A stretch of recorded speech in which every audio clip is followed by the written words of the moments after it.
கர்த்தராகிய இயேசு கிறிஸ்துவின் பரிசுத்த நாமத்திற்கு மகிமையுண்டாவதாக. இஸ்ரவேலும் சபையும், இஸ்ராயேல் அண்ட் த சர்ச், இன்று மூன்றாவது பாகத்தை நாம் தியானிக்க போகிறோம். ஏற்கனவே 2 பாகத்தை தியானித்து விட்டோம். நேற்று 2வது பாகம், இன்றைக்கு 3வது பாகத்தை தியானிக்க போகிறோம். இதற்கு ஆதாரமாக 2 பேர் வேத வசனங்களை வாசிக்கலாம். முதலாவது ரோமர்கள் நிருபம் 4ஆம் அதிகாரம் 17ஆம் வசனம் முதல் 21 வசனங்களை நாம் இப்பொழுது வாசிக்க கேட்போம். அநேக ஜாதிகளுக்கு உன்னை தகப்பனாக ஏற்படுத்தினேன் என்று எழுதியிருக்கிறபடி அவன் தான் விசுவாசித்த வருமாய் மரித்தோரை உயிர்ப்பித்து இல்லாதவைகளை இருக்கிறவைகளைப் போல அழைக்கிறவர்களுமாய் இருக்கிற தேவனுக்கு முன்பாக நம் எல்லாருக்கும் தகப்பனானான். உன் சந்ததி இவ்வளவாய் இருக்கும் என்று சொல்லப்பட்டபடியே தான் அநேக ஜாதிகளுக்கு தகப்பனாவதை நம்புகிறதற்கு ஏதுவில்லாதிருந்தும் அதை நம்பிக்கையோட விசுவாசித்தான். அவன் விசுவாசத்திலே பலவீனமாய் இருக்கவில்லை. அவன் ஏறக்குறைய 100 வயதுள்ளவனாய் இருக்கும்போது தன் சரீரம் செத்து போனதையும் சாராளுடைய கர்ப்பம் செத்து போனதையும் எண்ணாதிருந்தான்.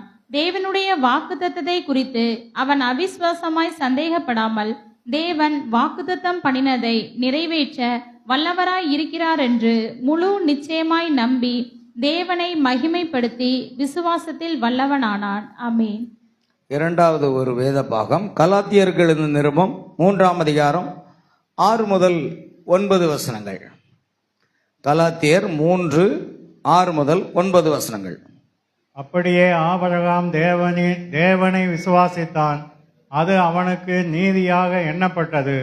ஆகையால் விசுவாச மார்க்கத்தார் எவர்களோ அவர்களே ஆபிரகாமின் பிள்ளைகள் என்று அறிவீர்களாக. மேலும் தேவன் விசுவாசத்தினாலே புறஜாதிகளை நீதிமான் ஆக்குகிறார் என்று வேதம் முன்னாக கண்டு உனக்குள் சகல ஜாதிகளும் ஆசீர்வதிக்கப்படும் என்று ஆபிரகாமுக்கு சுவிசேஷமாய் முன் அறிவித்தது. அந்தபடி விசுவாச மார்க்கத்தார் விசுவாசமுள்ள ஆபிரகாமுடனே ஆசீர்வதிக்கப்படுகிறார்கள். அல்லேலூயா. ஆமென். வாசிக்கப்பட்ட வேத வசனங்களை கர்த்தர் தாமே ஆசீர்வதிப்பாராக. நாம் ஒரு பாடலை பாடி கர்த்தருக்கு காணிக்கை செலுத்தி நாம் ஜெபித்து அவருடைய வார்த்தைகளாக கடந்து போக போகிறோம். Praise the Lord Jesus.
சங்கீதம் நான் பாட குரல் தந்த இயேசுவுக்கு சரங்களில் துதி பாடுவேன். 7 சரங்களில் துதி பாடுவேன்.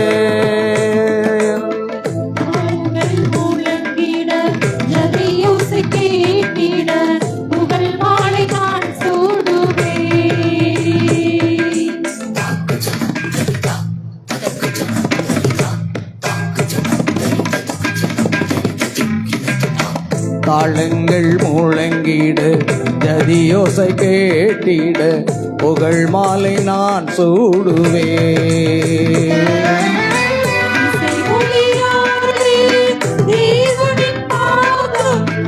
இசை மொழியாலே தேவனின் பாதம் ஆலவனை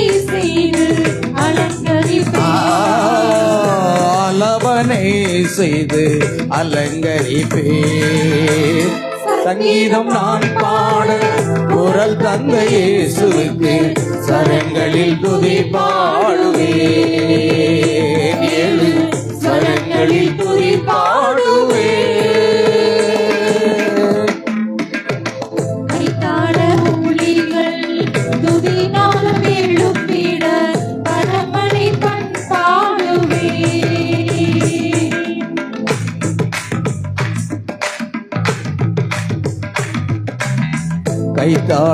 ஒலிகள் துதிநாதம் எள்ளும் விட பரமனை பண்பாடுவே.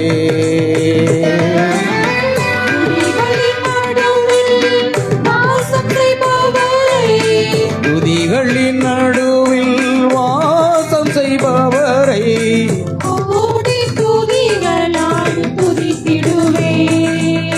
கோடி துதிகளால் துதித்திடுவே. சங்கீதம் நான் பாட குரல் தந்த இயேசுவுக்கு சரங்களில் துதி பாடுவேன். ஏழு சரங்களில் துதி பாடுவேன்.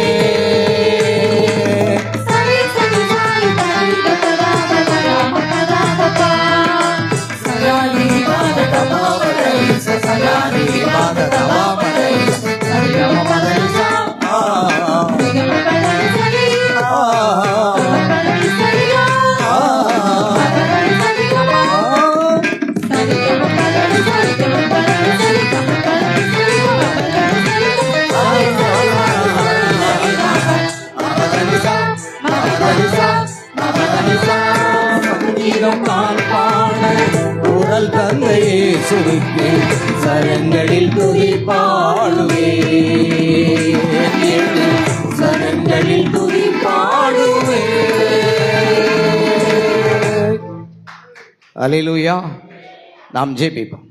அன்பின் பரலோக பிதாவே, உம்மை நன்றியோடு துதிக்கிறோம் கர்த்தாவே. ஆசீர்வதிக்கப்பட்ட இந்த அருமையான கால வேளை தேவனை துதித்து பாடி ஆராதித்து மகிமைப்படுத்த கர்த்தர் கொடுத்த கிருபைக்காக நன்றி செலுத்துகிறோம் கர்த்தாவே. இப்பொழுது வாசிக்கப்பட்ட வேத வசனங்களுக்காக ஜெபிக்கிறோம். இந்த வேத வசனங்கள் ஆபிரகாமுக்கு உண்டான எல்லா ஆசீர்வாதங்களும் இயேசு கிறிஸ்துவினுடைய நாமத்தில் பிரஜாதிகளுக்கு வருவதாக நாங்கள் அதை குறித்து தியானித்து கொண்டிருக்கிறோம். ஆபிரகாம் கொடுத்த எல்லா வாக்குத்தத்தங்கள் ஆம் என்றும் ஆமென் என்றும் இருக்கிறபடினால் அது ஆபிரகாமுடைய ராஜரீக சந்ததியாக இருக்கிற இயேசு கிறிஸ்துவின் மூலமாக நாங்கள் இதை சுதந்திரித்துக் கொள்ளும்படியாக கிருபை தந்ததுக்காக ஸ்தோத்திரம் கர்த்தாவே. வாசிக்கப்பட்ட ஒவ்வொரு வசனங்களையும் ஆசீர்வதிப்பீராக. இந்த வசனங்களை வாசித்த அருமையான மகளையும் அருமையான சகோதரரையும் தேவன் ஆசீர்வதிக்கும்படியாக ஜெபிக்கிறோம் கர்த்தாவே. பேசக்கூடிய அடியானை மறைத்து பரிசுத்த ஆவியானவர் அடியனுடைய நாவுகளை பிடித்துக்கொண்டு நீர் பேசும்படியாகும். அதை கேட்க போகிற உம்முடைய பிள்ளைகளுடைய இருதயங்கள் ஆசீர்வதிக்கப்பட கிருபை செய்ய வேண்டுமா ஜெபிக்கிறேன். கர்த்தர் தாமே பொறுப்படுத்திக் கொள்வீராக. ஆண்டவரே சோதரிக்கிறோம். கர்த்தருக்கென்று உம்முடைய பிள்ளைகள் செலுத்தின காணிக்கைகளுக்காக தசமபாங்களுக்காக ஜெபிக்கிறோம். கர்த்தராக இயேசு கிறிஸ்துவினுடைய நாமத்தில் வானத்தின் பலகணிகளை திறந்து இடங்களாமற் போக நம்முடைய பிள்ளைகளை ஆசீர்வதிக்க வேண்டுமா ஜெபிக்கிறோம். வந்திருக்கிற ஒவ்வொரு தேவ பிள்ளைகளை ஆசீர்வதியும். ஆண்டவருடைய நாமம் மகிமைப்படட்டும். சகல துதி கன மகிமை யாவற்றையும் உமக்கு செலுத்துகிறோம். கர்த்தராகிய இயேசு கிறிஸ்துவின் நாமத்தில் கேட்கிறோம் பிதாவே, ஆமென். உட்காருவோம். அல்லேலூயா. ஆண்டவருக்கு மகிமை உண்டாகட்டும். பிரியமானவர்களே, ஆமென். நாம் நேரடியாக வார்த்தை கடன் செல்ல போகிறோம்.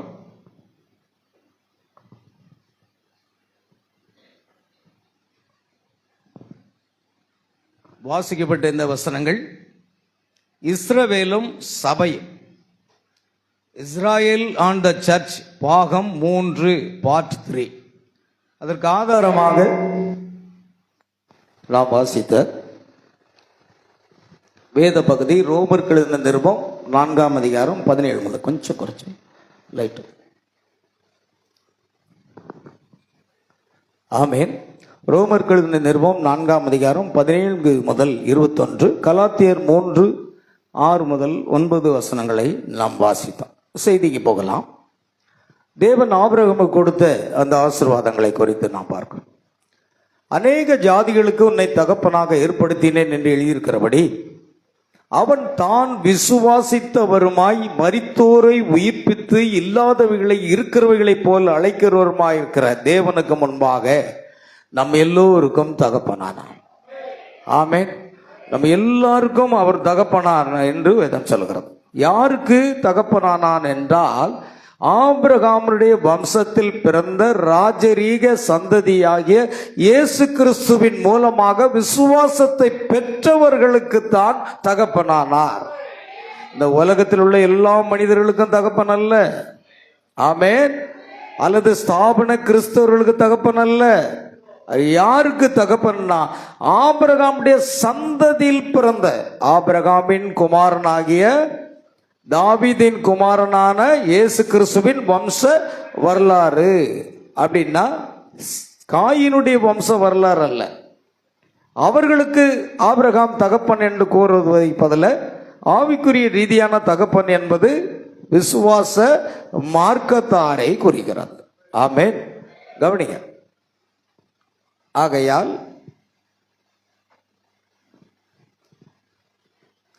உன் சந்ததி இவ்வளவாய் இருக்கும் என்று சொல்லப்பட்டபடியே தான் அநேக ஜாதிகளுக்கு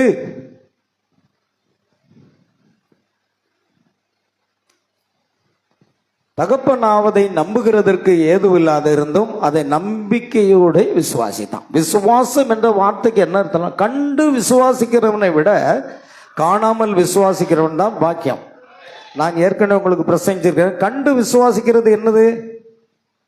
கண்டு விசுவாசித்தல் என்பதற்கு என்ன பெயர்? நம்பிக்கை.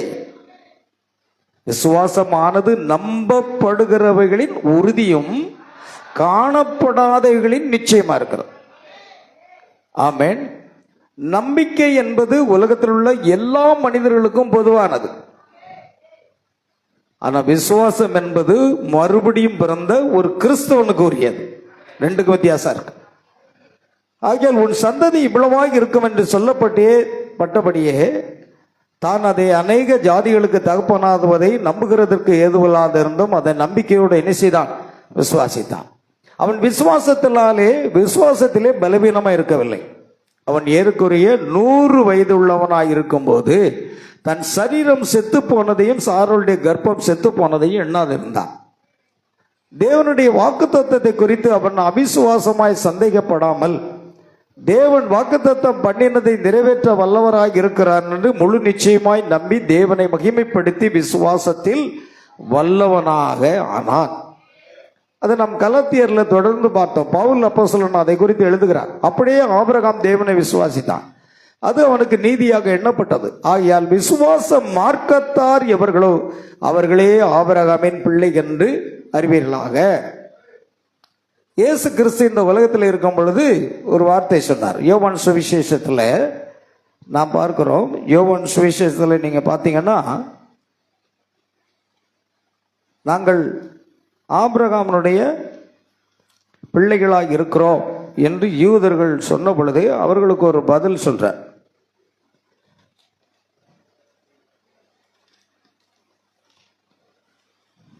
சீக்கிரம் வாசிங்க. எடுத்தவங்க வாசிக்கலாம். யோவான் 8:29. யோவான் 8:37 வசனம். நீங்கள் ஆபிரகாமின் சந்ததியர் என்று அறிவேன். நீங்கள் ஆபிரகாமுடைய சந்ததியார் என்று அறிவேன். ஆனாலும் உங்களுக்குள்ளே என் உபதேசம் இடம்பெறாதபடியால் என்னை கொலை செய்ய தேடுகிறார்கள். நான் என் பிதாவினிடத்தில் கண்டதை சொல்லுகிறேன், நீங்களும் உங்கள் பிதாவினிடத்தில் கண்டதை செய்கிறீர்கள் என்றார். அதற்கு அவர்கள் ஆபிரகாமே எங்கள் பிதா என்றார்கள். இயேசு அவனை நோக்கி நீங்கள் ஆபிரகாமின் பிள்ளைகளா இருந்தால், பாருங்க, நீங்க ஆபிரகாமின் பிள்ளைகளா இருந்தால் ஆபிரகாமின் கிரியைகளை செய்வீர்களே. அப்ப ஆபிரகாமுடைய பிள்ளைகள் என்பதை எப்படி அடையாளம் கொண்டு கொள்வது? ஆபிரகாமுடைய கிரியைகள் யார் இடத்தில் காணப்படுகிறதோ அவர்கள் தான் யாருங்க? ஆபிரகாமுடைய பிள்ளைகளாக இருக்கிறார்கள் என்பதை நாம் கண்டுகொள்ள வேண்டும்.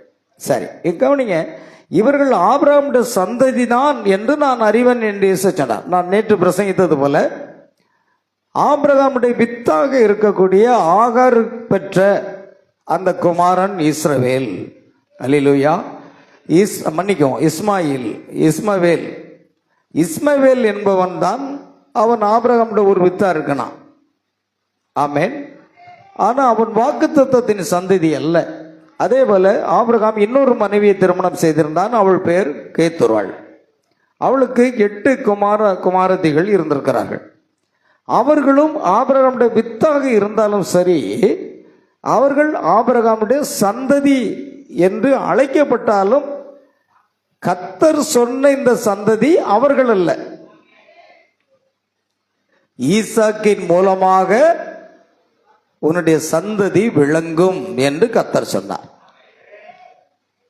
அதனால தான் இயேசு இங்க சொல்றார், நீங்கள் ஆபிரகாமுடைய சந்ததி என்று அறிவேன். ஆனா கர்த்தர் என்ன சொல்றாருன்னா, ஆபிரகாமுக்கும் அவருடைய சந்ததிக்கும் வாக்குத்தத்தங்கள் பண்ணப்பட்டன. சந்ததிகள் என்று சொல்லாமல் சந்ததி என்று ஒருவரை குறித்து சொல்லி இருக்கிறது. அந்த சந்ததி இயேசு கிறிஸ்துவே. இயேசு கிறிஸ்துவிலிருந்து வரக்கூடிய விசுவாச மார்க்கத்தார் தான் ஆபிரகாமுடைய உண்மையான சந்ததி, ஆவிக்குரிய சந்ததி என்று அழைக்கப்படுகிறார். தேவன் மாம்சத்துக்குரிய சந்ததி என்பது ஈசாக்கின் மூலமாக விளங்கும். ஆனால் ஆவிக்குரிய சந்ததி என்பது கிறிஸ்துவின் மூலமாக விளங்கும். ஆமென். சரி, இப்ப கவனிங்க. ஆகையால் விசுவாச மார்க்கத்தார் எவர்களோ அவர்களே ஆபிரகாமின் பிள்ளைகள் என்று அறிவீர்களாக. மேலும் தேவன் விசுவாசத்தினாலே பிரஜாதிகளை நீதிமான்களாக்குகிறான் என்று வேதம் முன்னாக கண்டு உனக்குள் சகல ஜாதிகளும் ஆசீர்வதிக்கப்படும் என்று ஆபிரகாமுக்கு சுவிசேஷமாய் முன்னறிவித்தது. அந்த சகல ஜாதிகள் என்று சொல்லுகிறதுல யார் இருக்கிறார்? புறஜாதிகள் இருக்கிறார்கள். நாம தான் யாரு?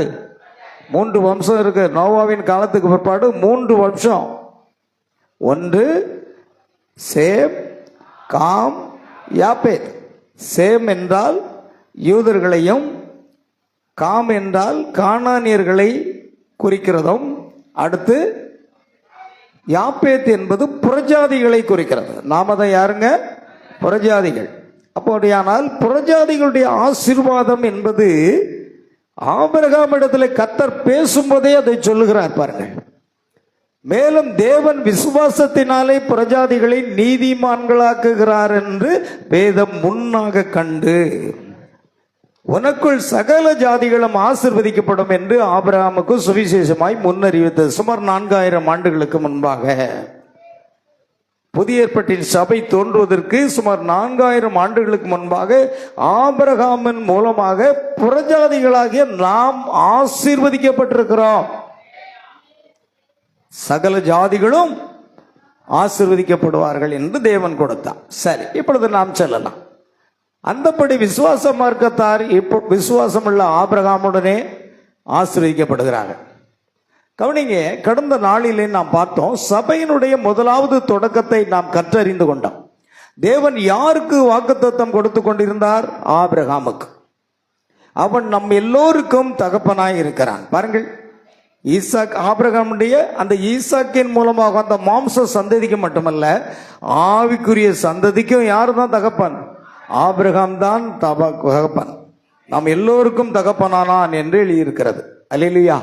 பாருங்கள், ஆபிரகாம் அவன் நம் எல்லோருக்கும் தகப்பனாயிருக்கிறான். ஆபிரகாமுக்கு தான் வாக்குத்தத்தம் பண்ணப்பட்டிருந்தது. ஆபிரகாம் மாத்திரமே வாக்குத்தத்தம் செய்யப்பட்டிருந்தது, அவனுக்கும் அவனுடைய சந்ததிக்கும். ஆபிரகாமுக்கும் அவனுடைய சந்ததிக்கும். அவனுடைய சந்ததி என்பது அவனுடைய பிள்ளைகள் எல்லாரும் அல்ல. பார்த்தீங்களா? அவனுடைய சந்ததி என்பது அவருடைய பிள்ளைகளாகிய இஸ்மவேலை குறிக்காது.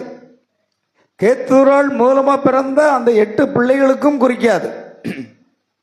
ஏனென்றால் ஈசாக்கினிடத்திலே அவனுடைய சந்ததி விளங்கும். ஆமென். இங்கே ஆபிரகாமுடைய சந்ததியின் முடிவுகள் இருக்கிறது. இயேசு கிறிஸ்து ஆபிரகாமின் சந்ததியாக இருக்கிறார். கலாத்தியர் 16வது வசனத்தை நாம நேற்று வாசித்தோம். ஆபிரகாமுக்கும் அவனுடைய சந்ததிக்கும் வாக்குத்தத்தம் பண்ணப்பட்டன. அந்த சந்ததி கிறிஸ்துவே. ஆகையால் இயேசு கிறிஸ்து ஆபிரகாமின் சந்ததியாக இருக்கிறார். கிறிஸ்துவுக்குள் மரித்த நாமும் ஆபிரகாமின் சந்ததியாராகவும் வாக்குத்தத்தத்தின்படியே சுதந்திரராயும் ஏற்றுக்கொள்ளப்பட்டிருக்கிறோம். ஆமேன்.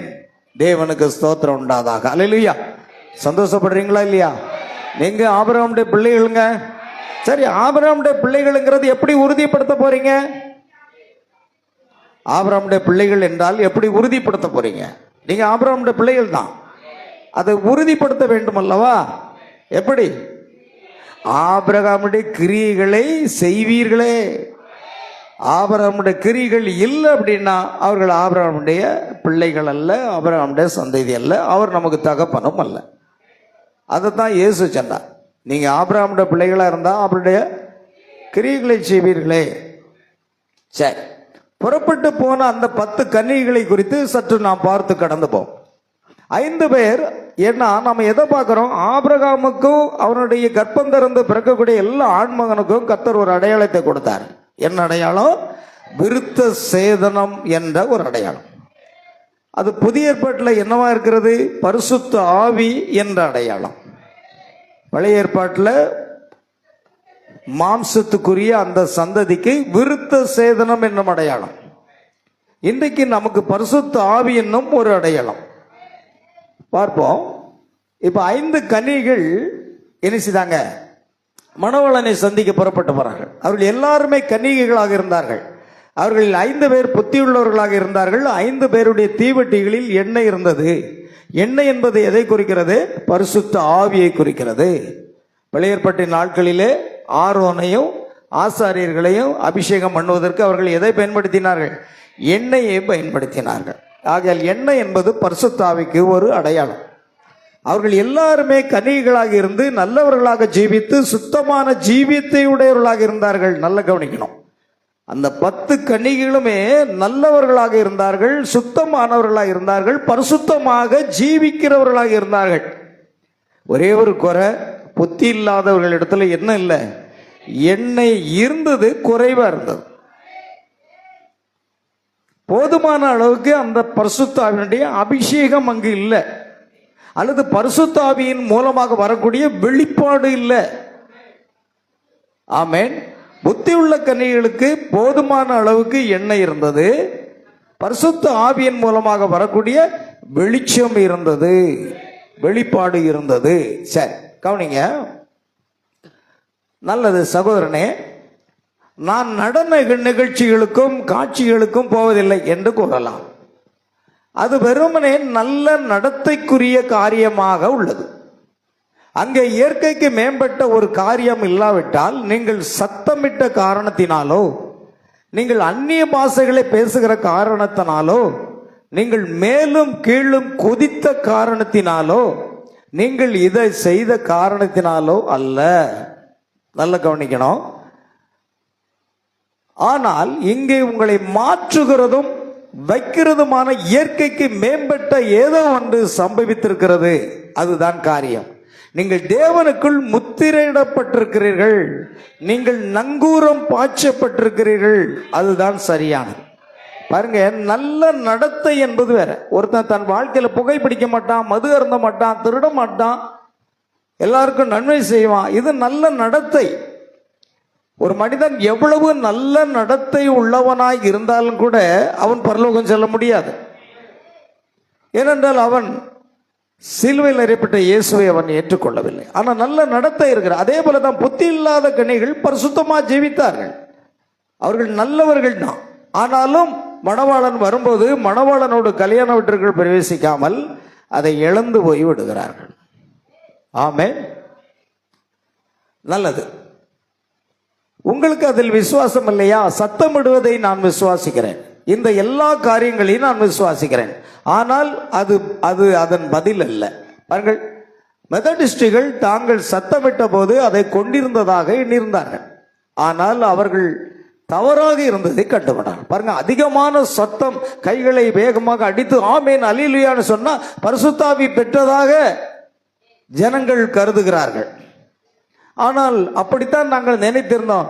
ஆனால் அது தவறு என்று நாங்கள் புரிந்து கொண்டோம். அதே போன்று அநேகர் சத்தமிட்டும் அதை கொண்டிருக்கவில்லை. ஒருவேளை நீங்க ஆவின் அபிஷேகம் கிடைத்தது போல் ஆமேன் ஆமேன் ஆண்டவரே அல்லேலூயா சோத்திரம் சோத்திரம்னு நீங்க நல்ல அபிஷேகத்துல தொல்லுவீங்க. அப்படி நீங்க உங்களுக்குள்ள ஒரு அபிஷேகம் வந்து தொல்றதா சொல்லுங்க. ஆனால் அதுவல்ல. ஆமேன், அதுவல்ல. நன்றாக கவனிக்கணும்.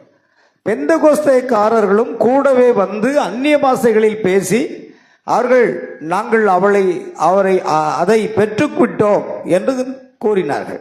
ஆனால் அவர்கள் தவறாக இருந்ததை கண்டுபிடித்தார்கள். அவர்களில் அநேகம் பேர் அந்நிய பாஷைகளில் பேசியும் எதையும் கொண்டிருக்கவில்லை.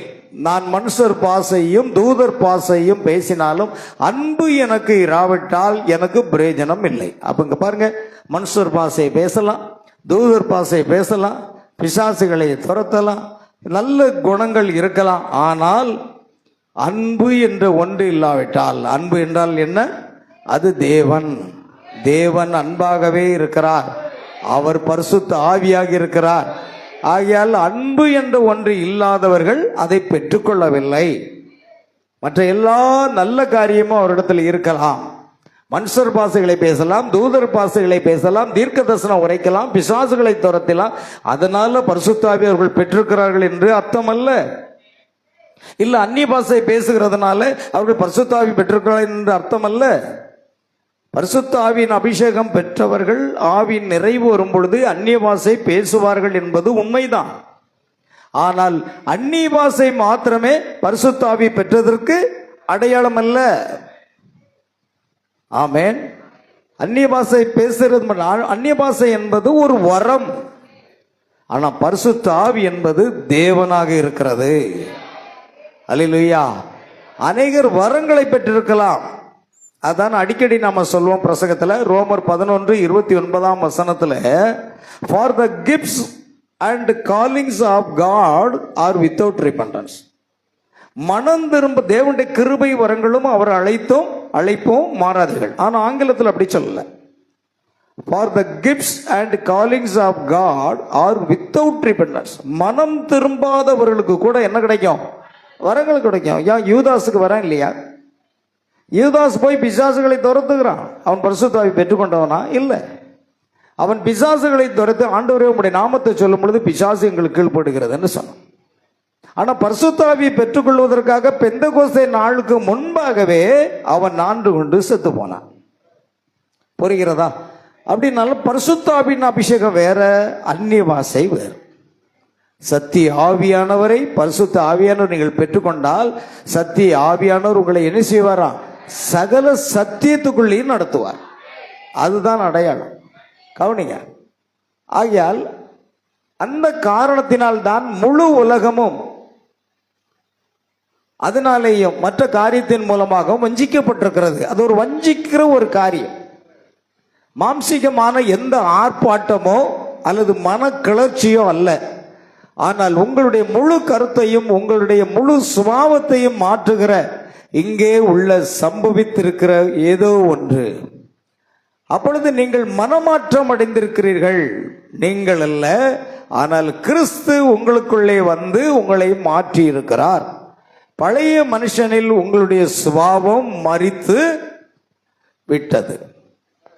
ஒருவன் கிறிஸ்துக்குள்ள வரும் பொழுது, அவன் ஞானஸ்நானம் எடுக்கும் பொழுது மரணம், அடக்கம், உயிர்த்தெழுதல். மரணம், அடக்கம், உயிர்த்தெழுதலாக இருக்கிறபடியினால் நாம் ஞானஸ்நானத்தினாலே அவரோடு கூட மரித்து அடக்கம் பண்ணப்பட்டோம். பின்பு அவருடைய உயிர்த்தெழுதல் சாயலை பெற்றுக்கொள்கிறோம் என்று சொல்லுகிறது. ஆகையால் பிரியமானவர்களை நாம் பார்க்கிறோம், அவன் என்ன செய்கிறான்? ஒருவன் கிறிஸ்துக்கு உள்ளிருந்தால் புது சிருஷ்டியா இருக்கிறான். பழையவைகள் ஒளிந்து போன, பழைய எல்லா சம்பிரதாயங்களும் ஒளி போகின. பழைய காரியமாகிய ஜாதி, இன, மத பேதம், உயர்ந்தவன் தாழ்ந்தவன், ஏழை பணக்காரன் எல்லாமே ஒளிந்து போயின. கிறிஸ்துக்குள்ள நம்ம எல்லாரும் சமந்தான். ஏன்னா ஒரே ரத்தத்தினால நாம் மீட்கப்பட்டோம்.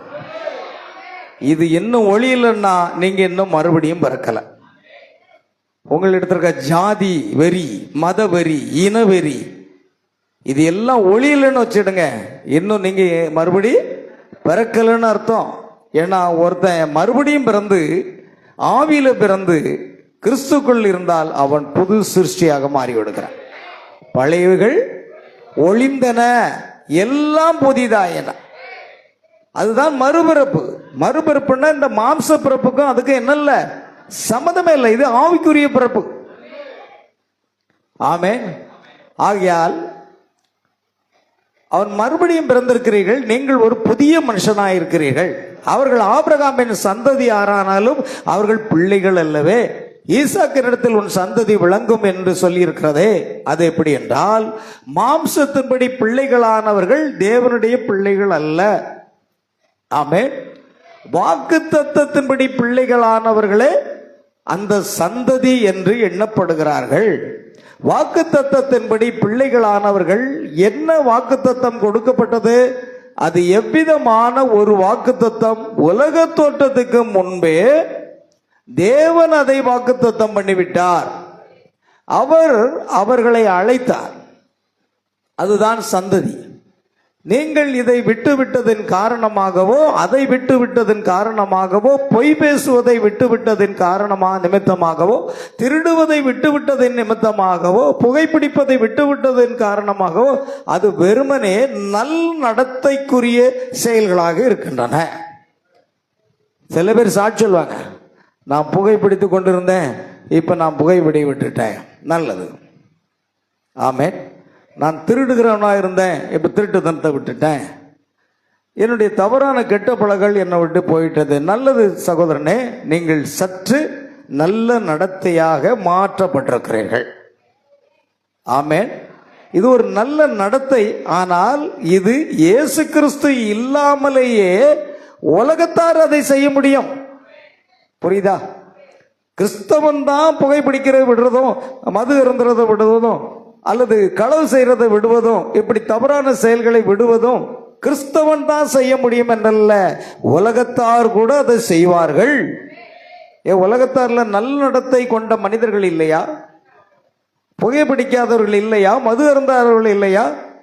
ஆமென். எத்தனை பேர் நல்லவர்கள் இருக்கிறார்கள்.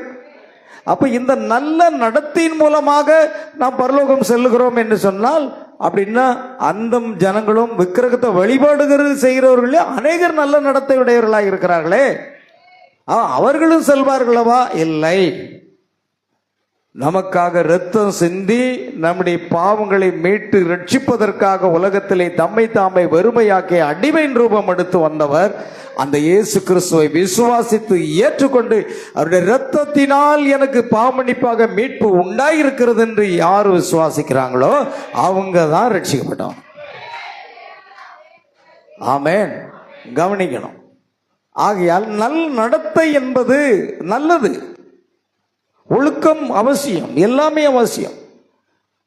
ஆகையால் அது வெறுமனே நல்லடத்தைக்குரிய செயல்களாக இருக்கின்றன. ஒரு நல்ல குடிமகன் அதை செய்வான். பாத்தீங்களா? ஒரு நல்ல குடிமகன் புகைப்பிடிக்கிறதுனால நுரையீரல் பாதிக்கும். இதனால என்ன செய்ய முடியும்? நம்ம சுவாசிக்க கோளாறு யாரும் ஏற்படும். தெரிந்து அவன் என்ன செய்கிறான்? புகைப்பிடிக்க மாட்டான். மது இருந்தனா என்னாவும்? லிவர் பாதிக்கும், மரணம் ஏற்படும். அதை அவன் குடிக்க மாட்டான். இதெல்லாம் நல்ல நடத்தைகள். களவு செய்தா காவல்துறை நம்ம கைது செய்து சிறைச்சல் கொண்டு அடைச்சிருவான். அதை நம்ம செய்யக்கூடாது. இப்படிப்பட்ட நல்லவர்கள் உலகத்தில் இல்லையா? இருக்கிறார்கள். இது நல் நடத்தை என்பது. ஆமே. ஒரு நல்ல குடிமகன் அதை செய்வான். இங்கே உள்ள ஏதோ ஒன்று சம்பவிக்கும் மட்டுமாக நீங்கள் மறுபடியும் பிறப்பது மட்டுமாக இன்னும் நீங்கள் உங்களைத்தானே ஒரு கிறிஸ்தவன் என்று அழைத்துக் கொள்ள முடியாது. பாருங்க, ஒரு மனிதன் இயேசு கிறிஸ்துவை ஏற்றுக்கொள்ளலாம், அவன் ஏதோ ஒரு ஞானஸ்நானம் பெற்றுக்கொள்ளலாம், ஏதோ ஒரு அந்நிய பாஷைகளை பேசலாம். ஆனால் அவன் என்ன செய்யணும்? மறுபடி பிறக்கணும். இயேசு நிக்கோதேமிடத்தில் என்ன சொன்னார்? ரபி, நீ தேவனிடத்திலிருந்து வந்த போதகர், தேவன் உம்மோடு இல்லை என்றால் இந்த அற்புதங்களை எல்லாம் ஒருவனும் செய்ய மாட்டான். நல்லது. ஒருவன் ஆவியினாலும் ஜலத்தினாலும் பிறவாவிட்டால் அவன் தேவனுடைய ராஜ்யத்தை காண மாட்டான். ஆமென். ஒருவன் மறுபடியும் பிறவாவிட்டால் என்று இயேசு சொன்னார். பாருங்கள், அவன் இஸ்ரவேலில் போதகனாக இருந்தானா? இஸ்ரவேலில் யாரா இருந்தான்? போதகனா இருந்தான் என்று எழுதியிருக்கிறது. யோவான் 3 என்று நினைக்கிறேன். அவன் போதகனாய் இருந்தாலும் கூட அப்படின்னு மறுபடியும் பிறக்கல.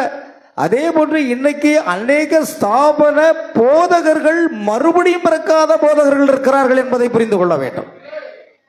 போதகர்களே மறுபடியும் பிறக்கல. அப்படியானால் அந்த ஸ்தாபன ஜனங்கள் மறுபடியும் பிறந்திருக்கிறார்களா? இல்லை. ஆமென், அல்லேலூயா. விக்கிரக வழிபாடு செய்யறவர்கள் தேரை இழுக்கும் போது சண்டை வந்து ஒருத்தருக்கு ஒருத்தர் வெட்டி சாகிறான். இந்த கத்தோலிக்கர்கள் சப்பனி இந்த சப்பரத்தை தூக்கிட்டு போது சண்டை வந்துச்சுன்னா ஒருத்தருக்கு ஒருத்தர் அடிக்கிறான். இதான நடக்குது. ஆமென். அதே போன்றுதான் எல்லாமே. ஆகையால் பிரியமான தேவ பிள்ளைகளே, இங்கு மறுபடியும் பிறப்பது மட்டுமாக போதகர்கள் கூட இன்னைக்கு மறுபடியுமே பிறக்கல. அநேக கிறிஸ்தவர்கள் தங்கள் கிறிஸ்தவர்கள் என்று அழைத்துக் கொள்கிறார்கள். ஆனால் அவர்கள் இன்னும் என்ன செய்யல? மறுபடியும் பிறக்கல. அதை கவனிக்க வேண்டும். ஆகையால் இன்னும் நீங்கள் உங்களைத்தானே ஒரு கிறிஸ்தவன் என்று அழைத்துக் கொள்ள முடியாது. இங்கே உள்ள சம்பவித்திருக்கிற ஏதோ ஒன்றை நீங்கள் பெற்றிருக்க வேண்டும். உதாரணமாக ரோமர் 8:9 சொல்றது, ஒருவன் கிறிஸ்துவின் ஆவியை பெறவில்லை என்றால் அவன் கிறிஸ்துவன் அல்ல. ஒருவன் கிறிஸ்து பிளஸ் அவன். கிறிஸ்தவன் என்ற வார்த்தைக்கு என்ன அர்த்தம்? சர்ச்சுக்கு வாரம் வாரம் தவறாம போறவன் இல்ல, பைபிள் வாசிக்கிறவன், ஜெபிக்கிறவன், போச இருக்கிறவன், இவன் கிறிஸ்தவன் என்று பைபிள் சொல்லல. நீ மறுபடியும் பிறக்கிறது எதனால? பரிசுத்த ஆவியினால பிறக்கணும். ஒருவன் என்ன செய்யறான்? கிறிஸ்துவின் ஆவியை பெறவில்லை என்றால் அவன் கிறிஸ்தவன் அல்ல என்று ரோமர் 8:9 சொல்கிறது. அப்ப கிறிஸ்து பிளஸ் அவன். ஒரு நபரோடு கிறிஸ்து இருக்கும் பொழுதுதான் கிறிஸ்து அவன், கிறிஸ்து பிளஸ் அவன் கிறிஸ்தவன் என்று அழைக்கப்படுகிறார். மற்றவர்கள் எல்லாம் கிறிஸ்தவர்களா? இந்தியாவிலேயே பொதுவாக 3 அல்லது 4% கிறிஸ்தவர்கள் தான் இருக்கிறாங்க. ஆனா நீங்க பைபிள் படி பார்த்தீங்கன்னா 1% கூட இருக்க மாட்டாங்க. ஆமென். ஒரு சிறு கூட்டம். அதனால்தான் வேதத்தில் இருக்க சிறு மந்தையே பயப்படாதே முன்கூட்டியே எழுதி வச்சிருக்கு. ஒரு சிறு கூட்டம் தான் இங்க இருக்கும்.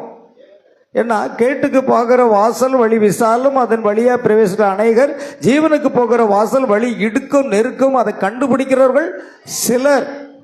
அழைக்கப்பட்டவர்கள் அநேகர், தெரிந்து கொள்ளப்பட்டவர்கள் சிலர். நீங்க பெரிய கூட்டத்தை நம்ம சர்ச்சில் எதிர்பார்க்காதீங்க. நான் எதிர்பார்க்கிறதே கிடையாது. ஆண்டவரே, இந்த சர்ச்சை நிரம்பி வெளியே நிரம்பி காமட்டுக்கு வெளியே வரைக்கும் ஆட்கள் வரணும். நான் ஜெபிக்கிறதே கிடையாது. ஆண்டவரே, உம்மால் உலகத்தோட்டத்துக்கு முன்பாக முன்குறிக்கப்பட்ட அந்த ஆத்மா எங்க இருந்தாலும் அந்த காணாமல் போன ஆட்டை தேடி கொண்டு வாருங்க ஆண்டவரே. அதுதான் என்னுடைய ஜெபம். அல்லேலூயா. ஆகையால் பிரியமானவர்களே, இன்னும் நீங்கள் உங்களைத்தானே ஒரு கிறிஸ்தவன் என்று அழைத்துக் கொள்ள முடியாது. இங்கே ஏதோ ஒரு காரியம் கவனிங்கள். அங்க வாக்குத்தத்தமான வார்த்தையாவது குறித்த காலத்தில் வருவேன். ஆபிரகாமிடத்தில் தேவன் கொடுக்கிற வாக்குத்தத்தமே உன் சந்ததி இவ்வளவாக இருக்கும் என்ற ஒரு வாக்குத்தத்தம். ஆபிரகாம் 75 வயதான போது தேவன் அவனை அழைத்தார். இப்ப கிட்டத்தட்ட 100 வயதை நெருங்கி கொண்டிருக்கிறார். ஆதியாகமம் 18 மம்ரே என்னும் சமபூமியிலே பகலின் உஷ்ணமான வேளையிலே ஆபிரகாம் தன் கண்களை ஏறெடுத்து பார்க்கும் பொழுது 3 புருஷர்கள் அங்கு வருகிறார்கள். இப்ப கவனிப்போம், தேவன் ஆபிரகாமுக்கு கொடுத்த அந்த வாக்குத்தத்தம் என்ன? அந்த 3 புருஷர்கள் அங்க வருகிறார்கள். அந்த ஆபிரகாம் எழுந்து ஓடி சென்று, ஆண்டவரே, உம்முடைய கண்களில் கிருபை கிடைத்தது உண்டானால் அடியனை விட்டு கடந்து போக வேண்டாம் என்று அழைத்தான். ஆண்டவன்மார்களே என்று அழைக்கவில்லை. ஆனா 2 தூதர்கள் சோதமுக்கு போகும் பொழுது அங்கு ஆண்டவன்மார்களே என்று லோத்து அழைத்தான். ஆனா ஆபிரகாம் 3 பேர் வந்தாலும் கூட ஆண்டவரே என்று ஒருமையில் அழைக்கிறான். காரணம், அவர் கர்த்தர், அவர் ஒருவர் தான் கர்த்தர் என்பதை அவன் அறிந்து கொண்டான். எபிரேய பைபிள்ல அது எலோகிம் என்று எழுதியிருக்கிறது. ஆமென். அவர் தனிநபராக கர்த்தர் அங்கு நிற்கிறார். 2 தூதர்களும் போகிறார். கர்த்தர் என்ன செய்கிறார்? ஆபிரகாம் கொடுத்த தண்ணீரினால் கால்களை கழுவி இறைச்சி சாப்பிட்டு பாலை குடித்து வெண்ணெய் சாப்பிட்டு உன் மனைவியாக சாராள் எங்கே? இதோ அவள் கூடாரத்துக்குள் இருக்கிறாள். இதோ உற்பவ கால திட்டத்தில் வருவேன், அப்பொழுது உன் மனைவியாகிய சாராள் உனக்கு ஒரு குமாரனை பெறுவாள்.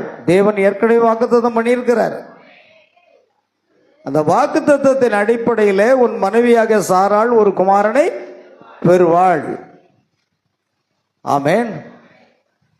அங்கு கூடாரத்துக்குள்ள இருக்கிற சாராள் என்ன செய்கிறாள்? நகைக்கிறாள். அவள் தன் மனதுக்குள் சிரிக்கிறாள். அதை கவனித்த இருதயத்தின் ஆழத்தை அறிந்திருந்த தேவன், சாராள் ஏன் நகைக்கிறாள்? ஐயோ, நான் நகைக்கவில்லை என்று அவள் சொல்லுகிறாள். ஆனால் கர்த்தர் என்ன சொல்லுகிறார்? உற்பவர் குறித்த காலத்தில் வருவன். அது பைபிள் சொல்லுது, உற்பவ கால திட்டம். ஒரு உற்பவ கால திட்டம் என்பது எந்த ஒரு சகோதரியும் கிட்டத்தட்ட 10வது மாதத்திலே ஒரு குழந்தையை பெற்றெடுக்கிறார். அந்த கருவானது பெண்ணின் கர்ப்பப்பையிலே உருவாகி சரியாக 10வது மாதத்திலே ஒரு குழந்தையானது பிறக்கிறது என்பது தேவனுடைய நீதியாக இருக்கிறது. உற்பவ கால திட்டத்தை ஆங்கிலத்தில் த டைம் ஆஃப் லைஃப் என்று இருக்கிறது. ஒரு ஜீவனை பெற்றுக்கொள்ளக்கூடிய ஒரு காலம். அது கூட 10 மாதம் முழுமையாக கிடையாது, 10வது மாதத்தில். அதுக்கு நாட்கள் சொல்லுவாங்க, எனக்கு சரியா தெரியல. எவ்வளவு நாட்கள் தெரியுமா? இருக்காது, தெரியாது. சகோதரிகள்கிட்ட கேட்டால் தெரியும். அது ஒரு நாள் உண்டு. அதாவது 10வது மாதம், 10 மாதம் முழுமையடையாது. அதனால தான் உற்பவ கால திட்டம், ஒரு குழந்தை உற்பவமாகி வரக்கூடிய ஒரு திட்டம், ஒரு காலம். சொல்லப்போனா அடுத்த 10வது மாதத்துக்குள் உன்னுடைய மனைவியாகிய சாராள் ஒரு குமாரனை பெறுவாள். அதுதான் வாக்குத்தத்தம். அடுத்து, இதுவும் அல்லாமல் நம்முடைய பிதாவாகிய ஈசாக்கு என்ன ஒருவனாலே ரெபெக்காள் கர்ப்பதியான போது உங்களுடைய சட்டையை அணிந்து கொண்டு உங்கள் தலைச்சீரையை ஆயத்தமாக வையுங்கள், இது உங்கள் மறுபக்கம் திரும்ப செய்யக்கூடிய ஒரு காரியம். பிள்ளைகள் இன்னும் பிறவாமலும் நல்வினை தீவினை செய்யாமலும் இருக்கையில் தேவனுடைய தெரிந்து கொள்ளுதலின்படி இருக்கிற அவருடைய தீர்மானம். ஆமென். பாருங்கள், இப்பொழுது நாம் விழித்துக் கொள்ளவும், அப்படியே ஏசாவும் யாக்கோபும் பிள்ளைகள் ஒன்றும் பிறவாமலும் அவர்கள் சரியது தவறியது என்றும் கூட அறிந்து கொள்ளும் முன்பே தேவனுடைய தெரிந்து கொள்ளுதலானது கிரியைகளினாலே நிலை நிற்காமல் அழைக்கிறவராலே நிலை நிற்கும்படிக்கு. பாருங்க, நம்முடைய நீதியின் கிரியைகளின் நிமித்தம் நாம் யாரும் ரட்சிக்கப்படலை.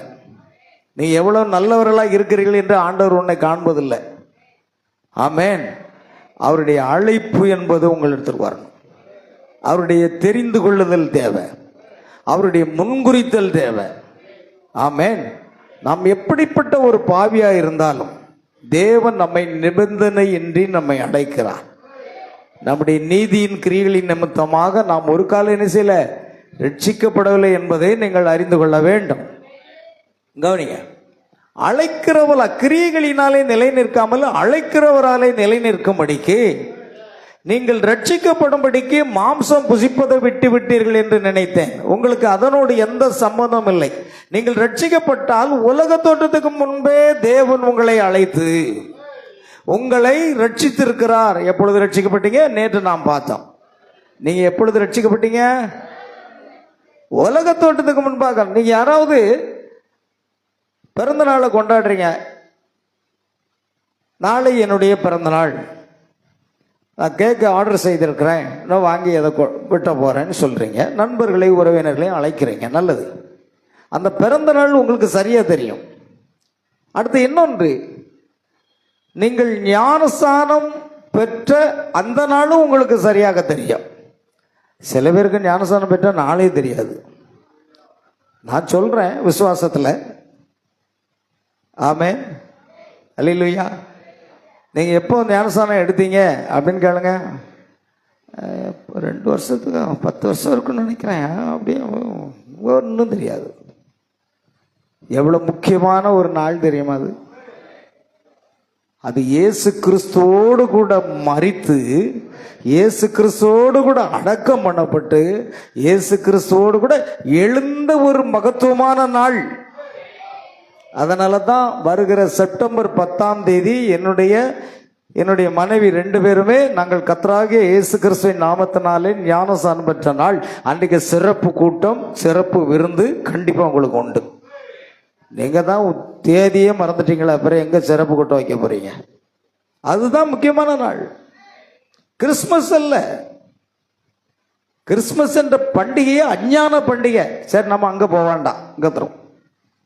அதனால என்றைக்கு நீ ஞானஸ்நானம் எடுத்ததோ இயேசு கிறிஸ்துவோடு கூட மரித்து அவரோடு அடக்கம் பண்ணப்பட்டு அவரோடு உயிர்த்தெழுந்த நாள். அதுதான் உங்களுக்கு பண்டிகை நாளா கொண்டாடணும். சிறப்பு கூட்டம் வச்சு நல்ல ஒரு விருந்தை வச்சு கொண்டாடுங்க. வருகிற செப்டம்பர் மாதம் நான் அப்படி கொண்டாடலான்னு இருக்கேன். கண்டிப்பா எல்லாரும் வந்து கலந்து கொள்ளுங்க. ஆமென். கர்த்தருக்கு ஸ்தோத்திரம். கவனிங்க, தேவன் அப்போ சரிங்க, நீங்க உங்க சரீர பிரகாரமான பிறந்த நாள் எதுன்னு உங்களுக்கு தெரிஞ்சு நீங்க கேட்க விட்டுறீங்க. ஒருவேளை ஞானஸ்நானம் பெற்ற நாள் என்பதையும் உங்களுக்கு தெரிந்து என்ன செய்வீங்க, புரிந்து கொள்ளுகிறீங்க. ஆனா நீங்க ரட்சிக்கப்பட்ட நாள் எது? ஒரு கேள்வியை கேட்கிறேன். நீங்க ரட்சிக்கப்பட்ட நாள் எது? சொல்லுங்க பார்க்கலாம். நீங்க ரட்சிக்கப்பட்ட நாளை சொல்லவே முடியாது. ஏன்னா நீங்க ரட்சிக்கப்பட்டது உலகத்தோட்டத்துக்கு முன்பாக. ஆனா நீங்க ஞானஸ்நானம் பெற்றது உலகத்தோட்டத்துக்கு முன்பாக அல்ல. ஏதோ ஒரு 4 வருடம் 5 வருடம் எத்தனையோ வருடம் ஆகியிருக்கலாம். ஆனா ரட்சிக்கப்பட்டதை பற்றி பார்த்தீங்கன்னா அதை திரும்ப உங்களுக்கு நான் புரிய வைக்கிறேன். பாருங்கள், உலக தோற்றத்துக்கு முன்பே தேவன் உங்களை அழைத்து உங்களை ரட்சித்திருக்கிறார். ஆமென். அப்ப ரட்சிக்கப்பட்ட நாள் என்று நான் ரட்சிக்கப்பட்ட நாள், போன வருஷம் ஒரு சர்ச்சுக்கு போனேன். அங்க பேரின்ப பெருவிழா நடந்தது. அந்த பிரசங்கத்தை கேட்டேன். அன்றைக்கு தான் ரட்சிக்கப்பட்டேன்னு சொல்றீங்கன்னா அது தவறு. அன்றைக்கு ஞானஸ்நானம் பெற்றீங்கன்னா ஒத்துக்கிறேன், அன்னைக்கு மனம் திரும்புறீங்கன்னா ஒத்துக்கிறேன். ஆனா நீங்க ரட்சிக்கப்பட்டது உலக தோற்றத்துக்கு முன்பாகவே கர்த்தர் உங்களை ரட்சித்து விட்டார். ஆக நான் ரட்சிக்கப்பட்ட நாள் என்று யாரும் சொல்ல முடியாது. நான் ஞானஸ்நானம் பெற்ற நாள் என்று நீங்கள் சொல்லலாம்.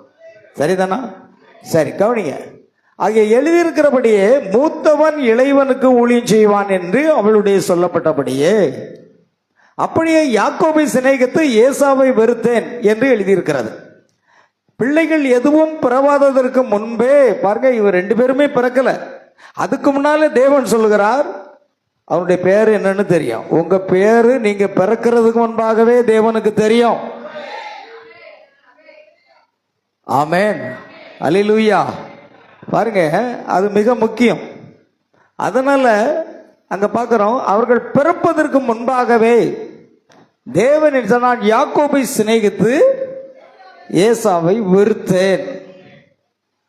தீர்க்கதரிசி வந்து சொல்றாரு, வேதம் என்ன சொல்லுகிறதோ அதைத்தான் நாங்கள் பிரசங்கிக்க முடியும்.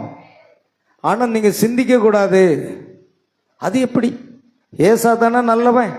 வயதான காலத்துல பூமியிலே உன் வாழ்நாள் நீடித்திருப்பது உன் தகப்பனின் தாயோ கணம் பண்ணுவையாக என்று சொல்லப்பட்ட வார்த்தையின்படி அவருடைய தகப்பனார் வயதான காலத்துல கண்கள் இருளான சூழ்நிலையில, பார்வை இல்லாத சூழ்நிலையில இறைச்சி சாப்பிடணும்னு ஆசைப்படும் போது யார் காடுகளுக்கு ஓடி சென்று வேட்டையாடி அந்த இறைச்சியை கொண்டு சமைத்து தகப்பனாருக்கு கொடுத்தா? ஏசா. இதை கண்டுபிடிக்க கொஞ்சம் நேரம் ஆகும். ஒரே ஒரு நாள் சீக்கிரம் கண்டுபிடிச்சிட்டாங்க ஏசான்னு. ஆமே. அல்லேலூயா. நீங்க விழித்திருந்தா தான் டக்கு டக்குன்னு பதில் சொல்ல முடியும். இப்ப ஏசா தகப்பனாரை வயதான காலத்திலே கவனித்து கொண்ட ஒரு நல்ல மனிதன். அந்த ஊர் உலகெல்லாம் ஏசா நல்ல பையன்பா, ஏசா நல்ல பையன் சொன்னான். இந்த யாக்கோபு இருக்கான ஒண்ணுக்கு ஆக மாட்டான். ஆமென். ஒன்றுக்கு உதவாத குப்பைகளை தான் கர்த்தர் சிநேகித்தேன் என்று சொல்லுகிறார். நாமெல்லாம் ஒன்றுக்கு உதவாதவர்களாக இருந்தோம். தகப்பனாருக்கும் கீழ்ப்பட மாட்டோம், வாத்தியாருக்கும் கீழ்ப்பட மாட்டோம். கணக்கு பீரியட் வந்தாச்சுன்னா ஐயா வேலிக்குள்ள இருப்பார். கிளாஸ்ல ஆள் இருக்க மாட்டேன், பறந்துரும் வச்சுட்டு. ஆமென். படிப்பு மண்டையில் யாராவது ஒன்றும் வராது. பெற்றோர்களுக்கும் கழிப்பட மாட்டேன், யாருக்கும் கழிப்பட, அடி தடி தான், சண்டை தான், உதவா கரைன்னு சொல்லலாம். ஆனா ஆண்டவர் நான் உன்னை தான் சிநேகித்தேன் என்று சொல்லுகிறார். ஆமென், அல்லேலூயா. எனக்கு அருமையானவர்களே, அவர்கள் பிறவாததற்கு முன்பாகவே தேவன் ஒருவரை சிநேகித்து மற்றவனை வெறுத்தேன் என்றார். யாக்கோபை தேவன் வெறுப்பதற்கு என்ன காரணம்? தேவன் அப்படி செய்திருக்க கூடாது என்று நீங்க சிந்திக்க ஆரம்பிச்சீங்கன்னா நீங்க வழி விலகு போயிடுவீங்க. வேதம் என்ன சொல்லுதோ அதை அப்படியே பிரசங்கிக்கணும். இந்த இடத்துல என்ன செய்யணும்? நான் தான் யாக்கோபு என்று நினைச்சிட்டீங்கன்னா பிரச்சனை இல்லை. நான் தான் ஏசான்னு நினைச்சீங்கன்னா அதுதான் பிரச்சனை. யாராவது நினைச்சக்கூடாது, நான் தான் அந்த ஏசா, அல்லேலூயா, நான் யாக்கோபு என்று நீங்கள் நினைத்துக் கொள்ளுங்கள். இது சிந்திக்கவே மாட்டீர்கள். ஆமென். அது தேவனுடைய வார்த்தை தானா? நான் அதற்கு பொறுப்பல்ல. அதை பிரசங்கிப்பதை தவிர வேறு எந்த பொறுப்பும் எனக்கு கிடையாது.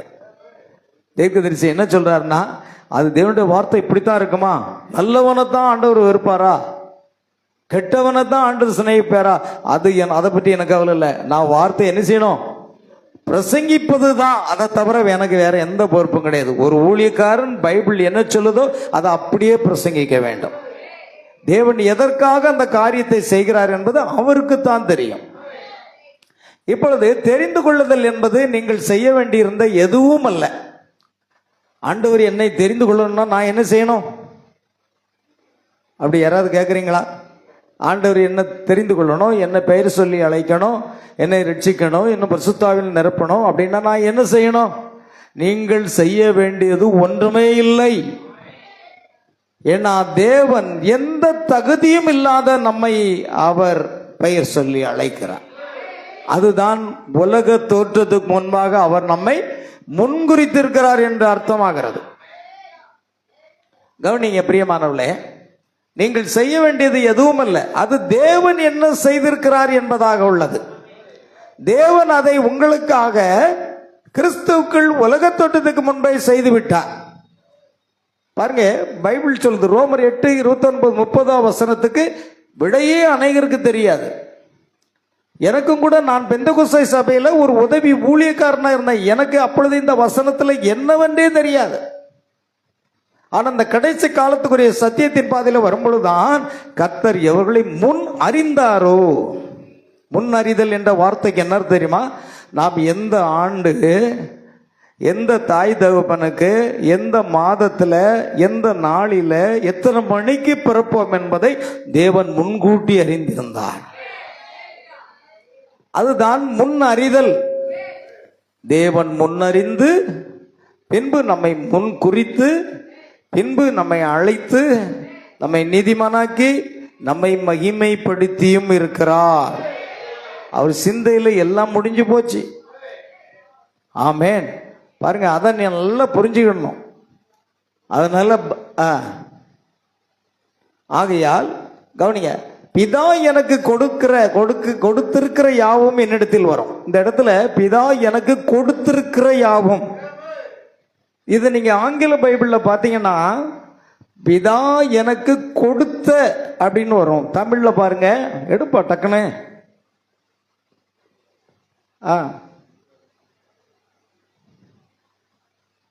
எத்தனை அதிகாரம் சொல்லுங்க, அப்பதான் எடுப்பாங்க.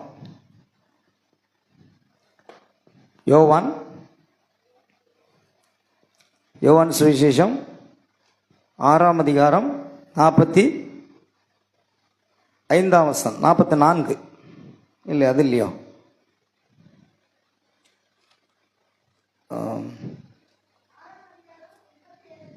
6:37. சரி, வாசிக்கலாம். 6:37. எனக்கு கொடுக்கிற யாவும் என்னிடத்தில் வரும்.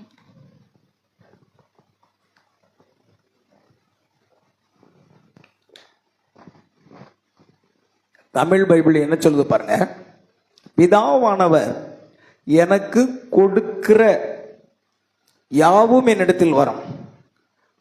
என்னிடத்தில் வருகிறவனை நான் புறம்பே தள்ளுவதில்லை. All that the Father giveth me shall come to me, and him that cometh to me I will in no wise cast out. ஆங்கிலத்தில் என்ன எழுதியிருக்குன்னு பாருங்க. All that the father கிவத் me shawl come to. பிதாவானவர் எனக்கு கொடுத்த யாவும் என்னிடத்தில் வரும். தமிழ்ல கொடுக்கிற அப்படின்னா இனிமேல் தான் கொடுக்கிறேன்னு எடுத்துக்கலாம். ஆனால் ஆங்கிலத்தில் கொடுத்த யாவும் ஏற்கனவே அவர் கொடுத்துட்டார். உங்களை கொடுக்கிற என்பதற்கும் கொடுத்த என்பது, கொடுத்த என்றால் அது முடிந்து போன ஒரு சம்பவத்தை குறிக்கிறது. பிதாவானவர் எனக்கு கொடுத்த யாவும் என்னிடத்தில் வரும் என்பதாக இருக்கிறது. சரி, அடுத்தது செய்தி. இப்போ ஆகையால் இங்க என்ன எழுதியிருக்கு பாருங்க. பிதா எனக்கு கொடுத்திருக்கிற யாவும் என்னிடத்தில் வரும். என்னிடத்தில் வருகிறவனை நான் புறம்பே தள்ளுவதில்லை. என் மாம்சத்தை புசித்து என் இரத்தத்தை பானம் பண்ணுகிறவன் அவன் பாத்திரவானாய் இருந்து அவன் ஆவியை பெற்ற பிறகு நித்திய ஜீவனை உடையவனாய் இருக்கிறான். நான் அவனை கடைசி நாளில் எழுப்புவேன். யாரை எழுப்ப போறாரு? எங்க யாரை எழுப்ப போறாரு?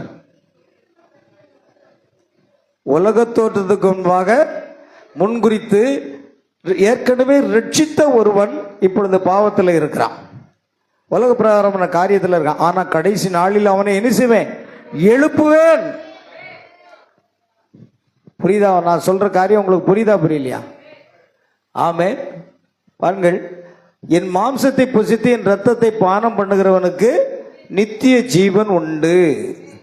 நான் அவனை கடைசி நாளில் எழுப்புவேன். ஒரு நித்திய ஜீவன் என்பது தேவன் உங்களுக்கு எப்பொழுது கொடுத்தார்? எப்பொழுது கொடுத்தார்?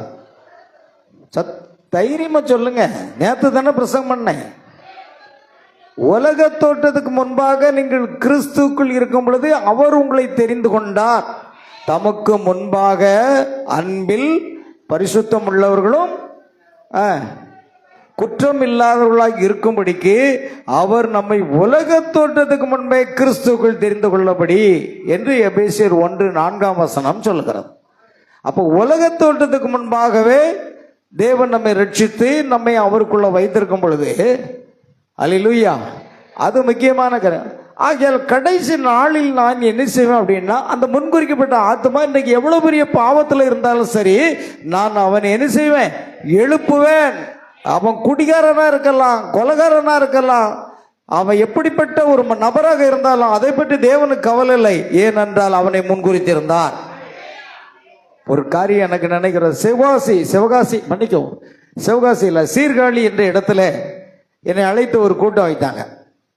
அந்த முன்குறிக்கப்பட்ட காரியத்தை பற்றி பேசிக்கிட்டு இருக்கும் போது சொன்னேன், அருமையான நிறைய சகோதரியே, உன்னுடைய கணவர் ஒரு குடிகாரனாக இப்பொழுது இருக்கிறார். ஆனா தேவன் அவரை உலக தோற்றத்துக்கு முன்பாகவே தெரிந்து கொண்டார். ஆமென். இன்னும் அவர் மனம் திரும்பவில்லை, இன்னும் ஞானஸ்நானம் பெறவில்லை. ஆனா உலக தோற்றத்துக்கு முன்பாக தேவன் அவனை தெரிந்து கொண்டார். தெரியுமா? நாம் பாவிகளா இருக்கும் பொழுது தேவன் நம்மை தெரிந்து கொண்டார். அதனால ஒரு நேரம் வரும் பொழுது அவனை நான் எழுப்புவேன் என்று வாக்கு கொடுத்திருக்கிறார். நான் குடிகாரங்க. ஆமென். பக்கா குடிகாரன். வேலைக்கு போயிட்டு சம்பளத்தை வாங்கிட்டு வீட்டுக்கு வர மாட்டேன். நேரா பீர் பார்ல போய் என் நண்பர்களோடு சேர்ந்து குடிப்பேன். மட்டனே சாப்பிடாத நான் அன்றைக்கு தான் மட்டன் சாப்பிடுவேன். தெரியுமா? ஏன்னா அன்னைக்கு தண்ணி உள்ள போன உடனே எல்லாம் உள்ள போயிடும். ஆமென். அப்படிலாம் இருந்தோம். செயின் ஸ்மோக்கரா இருந்தோம். ஆனா தேவன் அப்பொழுது தேவன் நம்மை என்ன செய்திருந்தார்? நம்மை முன்குறித்திருக்கார் என்பதை அறியாமல் இருந்தோம். ஆனா நேரம் வரும்பொழுது நான் அவனை எழுப்புவேன் என்று கர்த்தர் சொன்னார். நம்முடைய நீதியின் கிரியைகள் அல்ல, நம்முடைய பரிசுத்தம் அல்ல. நம்முடைய பரிசுத்தம் தேவனுக்கு முன்பாக அழுக்கு கந்தை குப்பையுமா இருக்கிறது. ஆனா கர்த்தர் நம்மை எழுப்புவதாக அவர் முன்குறித்திருக்கிறார். அந்த நேரம் வரும் பொழுது உளையாத பாவ சேற்றின் சாக்கடையில் இருந்து அவர் நம்மை தூக்கி எடுக்கிறார். அவருடைய வெளியேறப்பட்ட இரத்தத்தினாலே நம்ம கழுவுகிறார். ஆமென். நான் அவனை கடைசி நாளில் எழுப்பேன். நீங்கள் ஏன் பயப்படுகிறீர்கள்? தேவன் வாக்குத்தத்தம் பண்ணியிருக்கிறார். அது நிபந்தனையற்றது. தேவனுடைய அன்பானது உங்கள் இருதயத்தில் ஒலித்து கொண்டிருக்கிறது. நீங்கள் மரணத்தில் இருந்து ஜீவனுக்கு உட்பட்டிருக்கிறீர்கள் என்பது உங்களுக்கு தெரியும். நீங்கள் எல்லாரையும் நேசிக்கிறீர்கள். முழு உலகமும் உங்களுக்கு வித்தியாசமாக மாறிவிட்டது. அவள் சரியாக அங்கே நங்கூரமிடப்பட்டிருக்கிறாள். எதுவும் உங்களை அசைப்பதில்லை. அப்படியே சந்தோஷமாய் இருந்து தொடர்ந்து செல்லுங்கள். தேவனுக்கு மகிமை. எதுவுமே உங்களை திரும்பி பார்க்க செய்யாது. நீங்கள் வெளியே சென்று குளிர்ந்து போய் சற்று மனம் உடைந்து போகலாம்.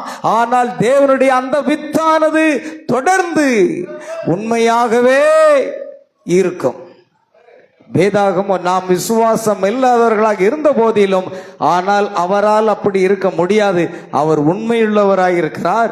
அவர் உண்மையுள்ளவராய் இருக்கிறார் என்று வேதம் கூறுகிறது. ஆமென். ஆகையால் நாம் என்ன சொல்லுவோம்? தேவனிடத்தில் அநீதி உண்டு என்று சொல்லலாமா? சொல்லக்கூடாதே. அவர் ஏசாவை வெறுத்து யாக்கோபை சிநேகித்தேன் என்றால் தேவனிடத்தில் அது அநீதி உண்டு என்று நாம் சொல்லலாமா? சொல்லக்கூடாதே. அவரிடத்தில் அநீதி உண்டோ? அவர் மோசையை நோக்கி, எவன் மேல் இரக்கமாய் இருக்க சித்தமாய் இருப்பேனோ அவன் மேல் நான் இரக்கமாய் இருப்பேன், எவன் மேல் உருக்கமாய் இருக்க சித்தமாய் இருப்பேனோ அவன் மேல் உருக்கமாய் இருப்பேன் என்றார். ஆகையால் விரும்புகிறவனாலும் அல்ல, ஓடுகிறவனாலும் அல்ல, நடுகிறவனாலும் அல்ல, நீர் பாய்ச்சுகிறவனாலும் அல்ல. ஆமென். அல்லேலூயா. கர்த்தருக்கு ஸ்தோத்திரம் உண்டாகட்டும். பாருங்கள் பிரியமானவர்களே, அடுத்தது தேவனுக்கு மகிமை. அல்லேலூயா. நான் மரிப்பதற்கு முன்பாக ரட்சிக்கப்படுவேன் என்று நீங்கள் கூறலாம். நீங்கள் ரட்சிக்கப்படுவீர்களா? அதை குறித்து கூறும்படியாக தேவன் ஏதோ ஒன்றை வைத்திருக்கிறார். ஆமென். நான் மரிப்பதற்கு முன்பாக ரட்சிக்கப்படுவேன் இல்ல, நீங்கள் ஏற்கனவே ரட்சிக்கப்பட்டு விட்டீர்கள். அதனால தான் தேவன் உங்களை காணாமல் போன ஆட்டை போல தேடி கண்டுபிடித்து உங்களை பெயர் சொல்லி அழைக்கிறார். தப்பி ஓடி போன அந்த மோசே வனாந்தரத்திலே ஆடுகளை மேய்த்து கொண்டிருக்கும் பொழுது தேவன் அங்கு இறங்கி வர காரணம் என்ன? ஆமென். அவனை தேவன் உலக தோற்றத்துக்கு முன்பாக மோசே முன்குறித்தபடினால் தன்னுடைய ஊழியத்தை செய்வதற்காக அவர் அவனை முச்செடியிலே சந்தித்து ஒரு கோழையான நபரை தேவன் கம்பீரத்தோடு அவன் இஸ்ரவேல் ஜனங்களை விடுவிப்பதற்காக அனுப்புகிறான். ஆமென். ஒரு காலத்துல சரியா பேச தெரியாது, தமிழ் சரியா பேச தெரியாது, உச்சரிப்பு தெரியாது நமக்கெல்லாம். ஆமென். அப்படிப்பட்ட கோழை தான் கர்த்தர் ஊழியத்தின் பாதையில் வல்லமையாக பயன்படுத்தி கொண்டிருக்கிறார். ஆமென். நான் சொல்ல போனா தமிழ் பேச கற்றுக்கொண்டதே ஊழியத்தில் வந்த பிறகுதான். அதுக்கு முன்னால சரியான தமிழ் பேச்சு போட்டி, அந்த போட்டி, இந்த போட்டி, எந்த போட்டியிலும் கலந்துக்க மாட்டேன், பேச தெரியாத. ஆமென். என்றைக்கு தேவன் ஊழியத்தின் பாதையில் அழைத்தாரோ, அவருடைய ஜீவனுள்ள வார்த்தைகளை எடுத்து பிரசங்கிக்க ஆரம்பித்தாரோ, அன்றைக்கு தான் என்னை கர்த்தர் ஒரு பேச்சாளராக மாற்றி இருக்கிறார். மோசே அப்படித்தான் சொன்னான், நான் திக்கு வாயுள்ளவன், நான் மந்த நாவு உள்ளவன், வேற யாரையாக அனுப்போம், நான் உன்னைத்தான் அனுப்ப போகிறேன், வா. ஆமென். கர்த்தர் தாமே மோசையை இஸ்ரவேல் ஜனங்களை மீட்பதற்குரிய ஒரு தலைவனாக, ஒரு இரட்சகனாக ஏற்படுத்தினார். இன்றைக்கு பாருங்க, இந்த உலகத்தில் உள்ள பாவிகளை ரட்சிக்கக்கூடிய இரட்சகர்கள் நீங்கள் தாமே. உங்களை கொண்டு அந்த பாவிகளை தேவன் ரட்சிக்க வேண்டும். அதற்குத்தான் கர்த்தர் உங்களை தெரிந்து கொண்டார். நான் மட்டும் சர்ச்சுக்கு வந்தா போதும், என் மாப்பிள்ளை வரட்டாலும் பரவாயில்ல, என் பிள்ளைகள் வரட்டாலும் பரவாயில்லன்னு நினைச்சீங்கன்னா உங்களை தேவன் பயன்படுத்தவே முடியாது. ஆமென். அல்லேலூயா. நீங்க எப்படி மோசே பைபிள் சொல்லுது, அவனை தலைவனாக, இரட்சகனாக என்று பைபிள் சொல்லுது. இஸ்ரவேல் ஜனங்களை ரட்சிப்பதற்குரிய ஒரு தலைவனாக ஏற்படுத்தினார். உங்கள் ஒவ்வொருவரையும் தேவன் ரட்சித்திருக்க ஒரு காரணம் இருக்கிறது. இன்னும் பாவத்தில் இருக்கிற அநேக ஆத்துமக்களை ரட்சிப்பதற்குரிய ஒரு இரட்சகனாக உங்களை கர்த்தர் மாற்றி இருக்கிறார். நீங்க அது புரியாம ஏதோ நான் மட்டும் சர்ச்சுக்கு வந்தா போதும், என் பிள்ளைகளை யாருமே வரட்டாலும் பரவாயில்ல நினைக்கிறீங்கன்னா அதுதான் மிகப்பெரிய தவறு. கர்த்தர் உங்களை பயன்படுத்தவே முடியாது. ஆமென். அல்லேலூயா. ஓடுகிறானாலும் அல்ல, இறங்குகிற தேவனாலே எல்லாம் ஆகும். ஆமென். விரும்புகிறானாலும் அல்ல, ஓடுகிறனாலும் அல்ல, இறங்குகிற தேவனாலே எல்லாம் ஆகும். அது தேவனுடைய தெரிந்து கொள்ளுதலாக இருக்கிறது. பாருங்க, நாம பலத்தினாலும் அல்ல, பராக்கிரமத்தினாலும் அல்ல, விரும்புகிற. நீங்க விரும்பி பரலோகம் போகணும்னா கூட போக முடியாது. நான் சொல்றேன், நான் நல்ல பரிசுத்தமாக வாழ்ந்து நான் பரலோகத்துக்கு போயிடுவோம் அப்படின்னா முடியாதுங்க.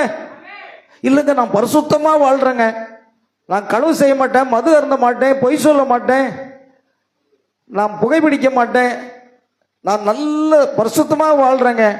ஆமென். ஆகையால் எப்படி நான் பரலோகம் போயிடுவேன்னு நான் விரும்புறேன், நான் போயிடுவேன்னு நினைச்சீங்கன்னா அது நடக்கவே நடக்காது. ஆமென். ஏன்னா பைபிள் என்ன சொல்லுது?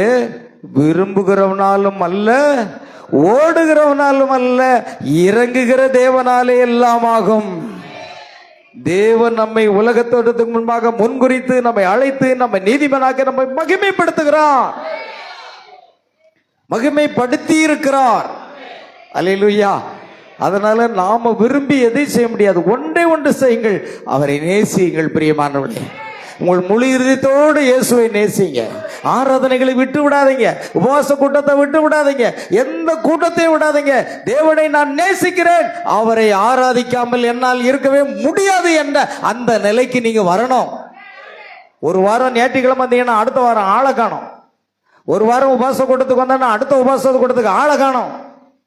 நீங்கள் தேவனை உண்மையாக நேசிக்கிறீர்களா, இல்லை இந்த உலகத்தை நேசிக்கிறீர்களா? யோசித்து பாருங்கள் பிரியமானவர்களே.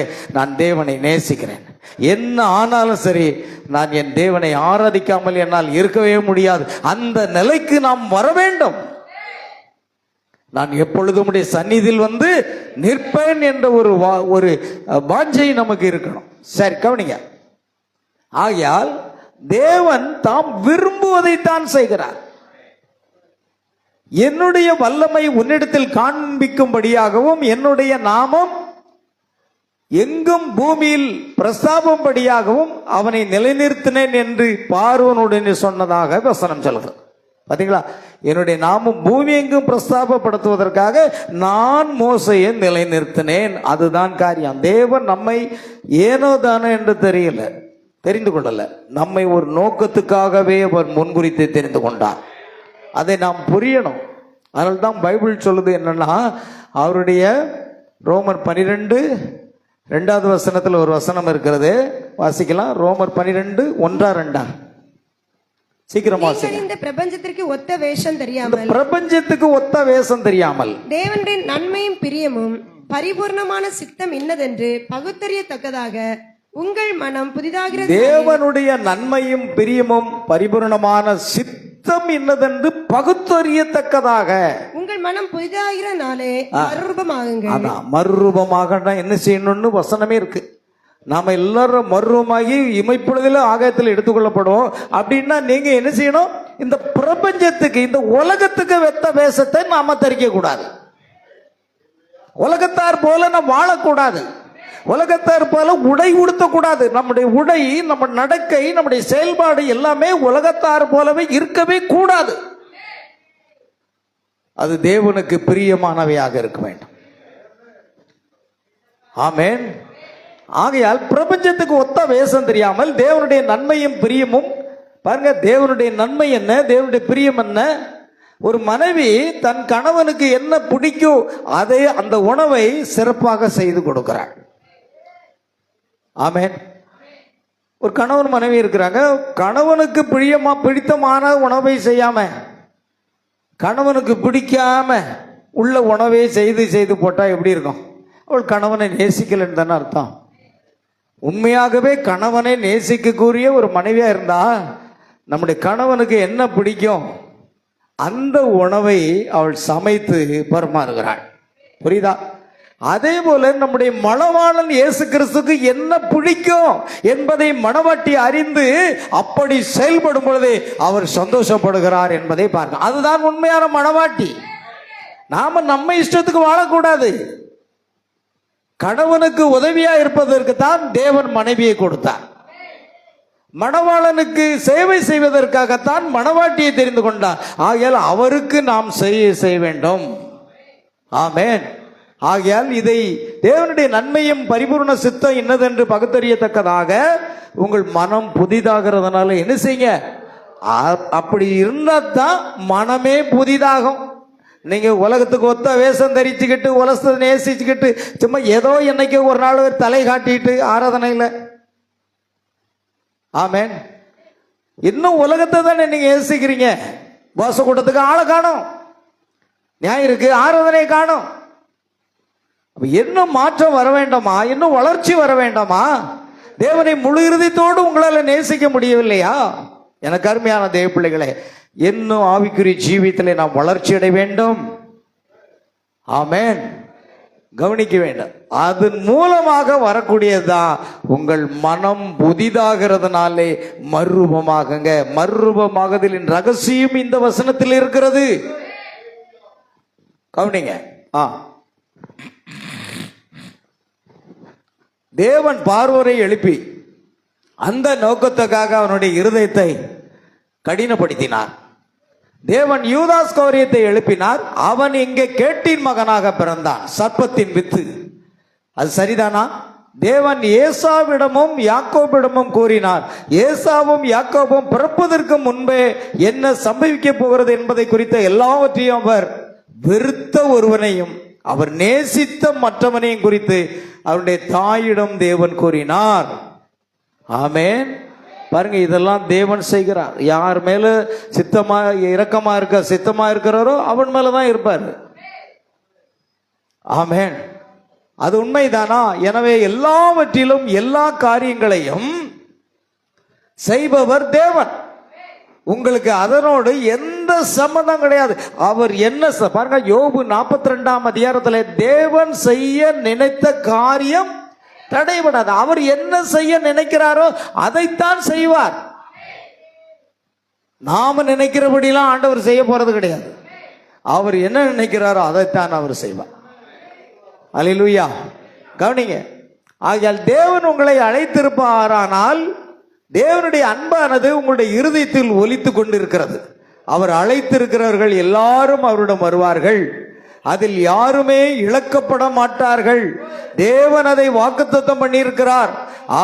அவர்களில் ஒருவரும் இழக்கப்பட மாட்டார்கள். பிதாவானவர் எனக்கு கொடுத்திருக்கிற யாவும் என்னிடத்தில் வரும். வேத வாக்கியங்கள் நிறைவேறத்தக்கதாக யூதாஸ் காரியத்து கெட்டு போனான் இல்லாமல் அவர்கள் ஒருவனும் கெட்டு போகலை. நான் அவர்களை உம்முடைய நாமத்தினாலே காத்து கொண்டேன்.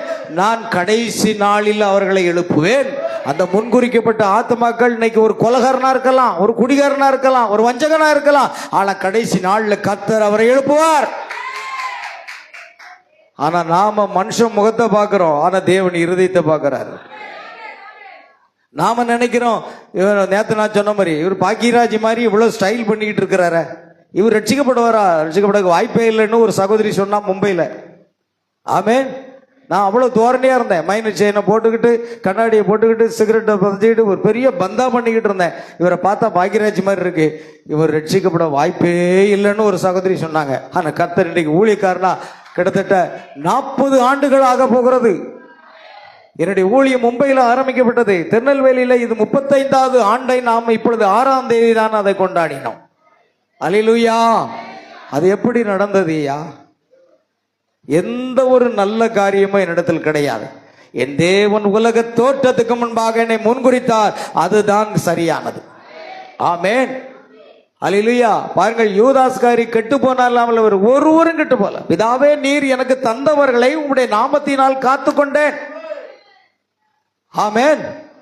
ஆனா வேத வாக்கியம் நிறைவேறத்தக்கதாக கெட்டின் மகன் கெட்டு போனான் இல்லாமல் வேறு ஒருவரும் கெட்டு போகவில்லை. ஆமென். அல்லேலூயா. கவனிங்க. நீங்கள் சொல்லுகிறீர்கள், ஜனங்கள் நாம் காத்திருப்பு கூட்டத்தை நடத்துவோம், தேவனுக்கு மகிமை, நாம் திரும்பி போவோம், தேவனுக்கு மகிமை, நாம் பரிசுத்தாவிக்காக காத்திருப்போம் என்று கூறலாம். அங்கே அப்படிப்பட்ட ஒரு காரியமே கிடையாது. இப்போ கொஞ்சம் ஷாக் ஆகும் உங்களுக்கு. நம்ம சபையில் காத்திருப்பு கூட்டம் வைக்கிறோமா? பெந்தகோஸ்தே சபையில் என்ன செய்வாங்க? ஞாயிற்றுக்கிழமை ஆராதனை, புதன்கிழமை வேத பாட வகுப்பு, வெள்ளிக்கிழமை காத்திருப்பு கூட்டம், சனிக்கிழமை உபவாச கூட்டம். 4 ஆராதனை. ஆனால் ஜனங்கள் ஒரு ஆராதனையும் விட மாட்டாங்க. அங்கே முழுமையான சத்தியம் இல்லை என்றாலும் ஜனங்கள் ஒரு ஆர்வத்தோடு போவாங்க. அந்த காத்திருப்பு கூட்டம் அப்படின்னா பெந்தகோஸ்தே நாளில் சுமார் 120 பேர் 10 நாட்களாக காத்திருந்து பரிசுத்தாவியை பெற்றுக்கொண்டார்களே, அதுபோல நாமும் ஒரு காத்திருப்பு கூட்டத்தை நடத்தி பரிசுத்தாவியை பெற்றுக்கொள்வோம் என்று சொல்லி இன்றைக்கு பெந்தகோஸ்தே சபைகளில் என்ன வச்சிருக்கிறாங்க? காத்திருப்பு கூட்டம். வெள்ளிக்கிழமை ஆனா காத்திருப்பு கூட்டம். கேள்விப்பட்டிருக்கீங்களா? ஞாயிற்றுக்கிழமை ஆராதனை, புதன்கிழமை வேத பாட வகுப்பு, வெள்ளிக்கிழமை காத்திருப்பு கூட்டம், சனிக்கிழமை உபவாச ஜெபம். ஆமென். இந்த காத்திருப்பு கூட்டம்ங்கிறதுனா தேவ சமூகத்தில் காத்திருந்து பரிசுத்த ஆவியை பெற்றுக்கொள்வதற்கு. இங்க வேத வசனத்தின் அடிப்படையில் நீங்க பாத்தீங்கன்னா, இயேசு தாமே சொன்னார், என் பிதாவினுடைய வாக்குத்தத்தம் நிறைவேற நீங்கள் எருசலேமை விட்டு போகாமல், மன்னிக்கும், எருசலேமை விட்டு போகாமல் அங்க என்ன செய்யுங்க? காத்திருங்கள் என்று லூக்கா 24ஆம் அதிகாரம் 45 என்று 45 9 49 நினைக்கிறேன். என் பிதா வாக்குத்தத்தம் பண்ணின இதோ நான் உங்களுக்கு அனுப்புகிறேன். நீங்களோ உன்னதத்திலிருந்து வரும் பெலனால் தரிப்பிக்கப்படும் வரைக்கும் எருசலேம் நகரத்தில் இருங்கள் என்றார். பாருங்க, எருசலேம் நகரத்தில் இருங்கள். அதுக்கு அர்த்தம் இப்ப நம்ம பார்க்க போறோம். எடுங்க செய்தி போம். காத்திருத்தல் என்ற வார்த்தைக்கு டேரி என்று ஆங்கிலத்தில் அர்த்தம் என்பதற்கு ஜெபி என்று அர்த்தம் அல்ல. காத்திருத்தல் என்றால் டேரி, ஆனா பிரேயர் பண்ணு ஜெபி என்று அர்த்தம் அல்ல. பாருங்க, காத்திருக்குதல் என்பது ஜெபித்தல் அல்ல. காத்திருத்தல் டேரி என்பதற்கு வெயிட், அதாவது காத்திரு என்றால் வெயிட். நீங்க எந்த ஒரு காரியத்திலையோ வெயிட், காத்திரு. அல்லது கம்ப்யூட்டர்ல ஒரு முக்கியமான ப்ரோக்ராமை பார்த்துக்கிட்டு இருக்கீங்க, அங்க ஒரு லைன் வரும், அதுல என்ன வெயிட் அப்படின்ட்டு வரும். அது அப்லோட் ஆகிறது வரைக்கும் உங்களுக்கு என்ன வரும்? வெயிட் அப்படிங்கிற வார்த்தை, காத்திரு அப்படின்னு அர்த்தம். அப்ப ஜெபின்னு கர்த்தர் சொல்லல, காத்திரு என்று சொன்னார். அடுத்தது, இயேசு வாக்குத்தத்தமானது உங்களுக்கு கொடுக்கப்படும் வரைக்கும் எருசலேம் நகரத்தில் காத்திருங்கள் என்றார். அவர்கள் என்ன செய்து கொண்டிருந்தார்களோ எனக்கு தெரியாது. அவர்கள் அநேகமாக ஜெபித்துக் கொண்டிருந்தார்கள், எனக்கு தெரியாது. அவர்கள் ஜெபித்தார்களோ என்ன செய்தார்களோ நான் பார்க்கல. ஆனா தேவனுடைய இயேசு கிறிஸ்துவின் வார்த்தை காத்திருங்கள் என்று மாத்திரமே சொன்னார். சரி, ஆனால் அதற்கு பிறகு அவர்கள் ஒருபோதும் காத்திருக்க வேண்டியிருக்கவில்லை. பாருங்க, நல்ல கவனிக்கணும். பெந்தகோஸ்தே நாள்ல தான் பரிசுத்தாவின் அபிஷேகம் பெறுவதற்காக 10 நாட்கள் அவர்கள் காத்திருந்தார்கள். 10வது நாள் அக்னி போன்ற நாவுகள் ஒவ்வொருவர் மேலும் அமர்ந்து அவர்கள் எல்லோரும் பரிசுத்தாவினால் நிரப்பப்பட்டார்கள். காத்திருந்த அத்தனை பேர் மேலும் பரிசுத்தாவின் அபிஷேகம் இறங்கிற்று. ஆனா அதுக்கு அப்புறமாக நீங்க பைபிள்ல பாத்தீங்கன்னா எந்த அப்போஸ்தலராவது காத்திருப்பு கூட்டம் நடத்தினாரா? எந்த அப்போஸ்தலனாக காத்திருப்பு கூட்டம் வார்கள்? ஞாயிறு தோறும் அவர்கள் என்ன செய்தார்கள்? சபை கூடி அப்பம் விட்டார்கள், தேவனை ஆராதித்தார்கள் என்று இருக்கிறது. வேத வசனங்களை ஆராய்ந்து பார்த்தார்கள். ஆனா அவர்கள் எந்த நாளிலும் காத்திருப்பு கூட்டம் என்ற ஒன்றை அப்போஸ்தலர் நடத்தல. அப்ப இதை கண்டுபிடித்தது யார்? காத்திருப்பு கூட்டம் என்று ஒன்றை கொண்டு வந்தது அநேகமா பெந்தகோஸ்தேனராக தான் இருக்க வேண்டும். அதை அவர்கள் காத்திருப்பு கூட்டம் என்று வெள்ளிக்கிழமை நடத்துகிறதை நாம் பார்க்கிறோம். அல்லேலூயா. ஆனா நல்ல கவனிங்க, பேதுரு இந்த வார்த்தைகளை பேசி கொர்நேலியனுடைய வீட்டுல அப்போஸ்தலர் 10ஆம் அதிகாரத்தில் பேதுரு என்ன செய்கிறார்? தேவனுடைய வார்த்தை இயேசு கிறிஸ்துவை குறித்து அவர் பிரசங்கித்துக் கொண்டிருக்கும் பொழுது இந்த வார்த்தைகளை பேசின போது அதை கேட்ட யாவர் மேலும் பரிசுத்த ஆவியானவர் இறங்கினார். அதுக்கப்புறம் காத்திருப்பு கிடையாது. அதுக்கப்புறம் வசனத்தை நீங்க விசுவாசித்தாலே போதும், பரிசுத்த ஆவி உடனே வரும். நீ பரிசுத்த ஆவி இன்னும் பெறலன்னா அது உங்கள் குறைதான். ஏன்னா வார்த்தை கேட்ட பொழுது அப்போஸ்தலர் 10ஆம் அதிகாரத்திலே அந்த வசனம் இருக்கிறது. 44ஆம் வசனம். இந்த வார்த்தைகளை பேதுரு 44 இந்த வார்த்தைகளை பேதுரு பேசிக் கொண்டிருக்கையில் வசனத்தை கேட்டவர்கள் யாவர் மேலும் பரிசுத்த ஆவியானவர் இறங்கினார். பாத்தீங்களா, இவங்க யாரும் காத்திருக்கல. அது அந்த பெந்தகோஸ்தே நாள்ல மட்டும்தான் காத்திருந்தாங்க. அதுக்கு பிறகு காத்தே இருக்கல. ஆமென். அதுக்கு அப்புறம் பரிசுத்த ஆவி மாம்சமான யாவர் மேலும் ஊற்றப்பட்டு விட்டது. ஆமென். அப்போ அங்க என்ன சொல்லி இருக்கு பிரியமானவர்களே? பேதுரு பேசிக்கொண்டிருந்த இந்த வார்த்தை பாருங்கள். அவர் என்ன வார்த்தை பேசினார்? இயேசு கிறிஸ்துவை விசுவாசிக்கிறன் எவனோ அவன் இயேசு கிறிஸ்துவின் நாமத்தினாலே பாவ மன்னிப்பை பெறுவான் என்று தீர்க்கதரிசிகள் எல்லாரும் அவரை குறித்து சாட்சி கொடுக்கிறார்கள் என்று பிரசங்கித்தான். இந்த வார்த்தையை கேட்டு விசுவாசித்த பொழுது வசனத்தை கேட்ட யாவர் மேலும் பரிசுத்த ஆவியானவர் இறங்கினார். இப்போ பரிசுத்த ஆவியை பெற்றுக்கொள்வதற்கு இப்பொழுது நான் என்ன செய்ய வேண்டும்? நான் 10 நாட்கள் காத்திருக்க வேண்டாமா? அது தேவையில்லை. நீங்கள் வார்த்தையை மட்டும் கேட்டு அதை விசுவாசித்தாலே அப்பொழுதே பரிசுத்த ஆவியின் அபிஷேகத்தை பெறுவீர்கள். ஆமென். பாருங்கள் பிரியமானவர்களே, அது இன்னொரு காரியம் இருக்கிறது. யாவர் மேலும் இறங்கினார். பவுல் அவர்கள் மேல் தன்னுடைய கரங்களை வைத்த போது பரிசுத்த ஆவியானவர் அவர்கள் மேல் வந்தார். பாத்தீங்களா? அப்போஸ்தலர் 19ஆம் அதிகாரத்தில் ஒரு வசனத்தை வாசிங்கள். அப்போஸ்தலர் 19. அப்பொழுது பவுல் 5வது வசனம் வாசிங்க. அதை கேட்டபோது அவர்கள் கர்த்தராகிய இயேசுவின் நாமத்தினாலே ஞானஸ்நானம் பெற்றார்கள். அல்லாமலும் பவுல் அவர்கள் மேல் கைகளை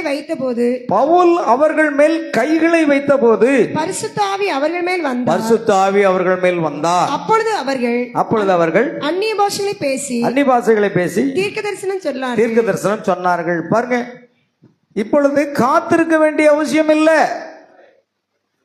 பேதுரு அங்க ஜெபித்த பொழுது, வார்த்தையை பிரசங்கித்த பொழுது, வார்த்தை கேட்ட யாவர் மேலும் பரிசுத்த ஆவியானவர் இறங்கினார். அதே போல இவர்கள் யோவான் கொடுத்த ஞானஸ்நானத்தை பெற்றிருந்த இவர்கள் மீண்டும் கர்த்தராகிய இயேசு கிறிஸ்துவின் நாமத்தில் ஞானஸ்நானம் பெற்றார்கள். அல்லாமலும் பவுல் அவர்கள் மேல் கைகளை வைத்த போது பரிசுத்த ஆவி அவர்கள் மேல் வந்தார். அவர்கள் எல்லாரும் அந்நிய பாஷைகளை பேசி தீர்க்க தரிசனம் சொன்னார்கள். பரிசுத்த ஆவியுடைய அபிஷேகம் பெறுவது மிக மிக எளிது. யாராவது இன்னும் பெறாமல் இருக்கிறீர்களா? ஒண்ணுமல்ல. தேவனுடைய வார்த்தையை, பிரசங்க இடத்திலிருந்து வருகிற தேவனுடைய வார்த்தையை அப்படியே கேட்டு அப்படியே விசுவாசிங்க. உங்கள் மேல பரிசுத்த ஆவியானவர் இறங்குவார். ஏன்னா தேவன் வாக்குத்தத்தம் கொடுத்திருக்காரு. அப்போஸ்தலர் 2:38. நீங்கள் மனம் திரும்பி ஒவ்வொருவரும் பாவ மன்னிப்புக்கென்று இயேசு கிறிஸ்துவின் நாமத்தினாலே ஞானஸ்நானம் பெற்றுக்கொள்ளுங்கள், அப்பொழுது பரிசுத்த ஆவியின் வரத்தை பெறுவீர்கள். அது வாக்குத்தத்தம். அல்லேலூயா. இதே போன்ற இன்னொரு காரியம் இருக்கிறது. அப்போஸ்தலர் 14 ஒரு வசனம் இருக்கிறது பாருங்க. அங்கே ஒரு வசனம் இருக்குது. அதாவது பவுல் அதுக்கு முன்னாடி மன்னிக்கும். அதாவது யாராவது ஞாபகம் இருக்குதா?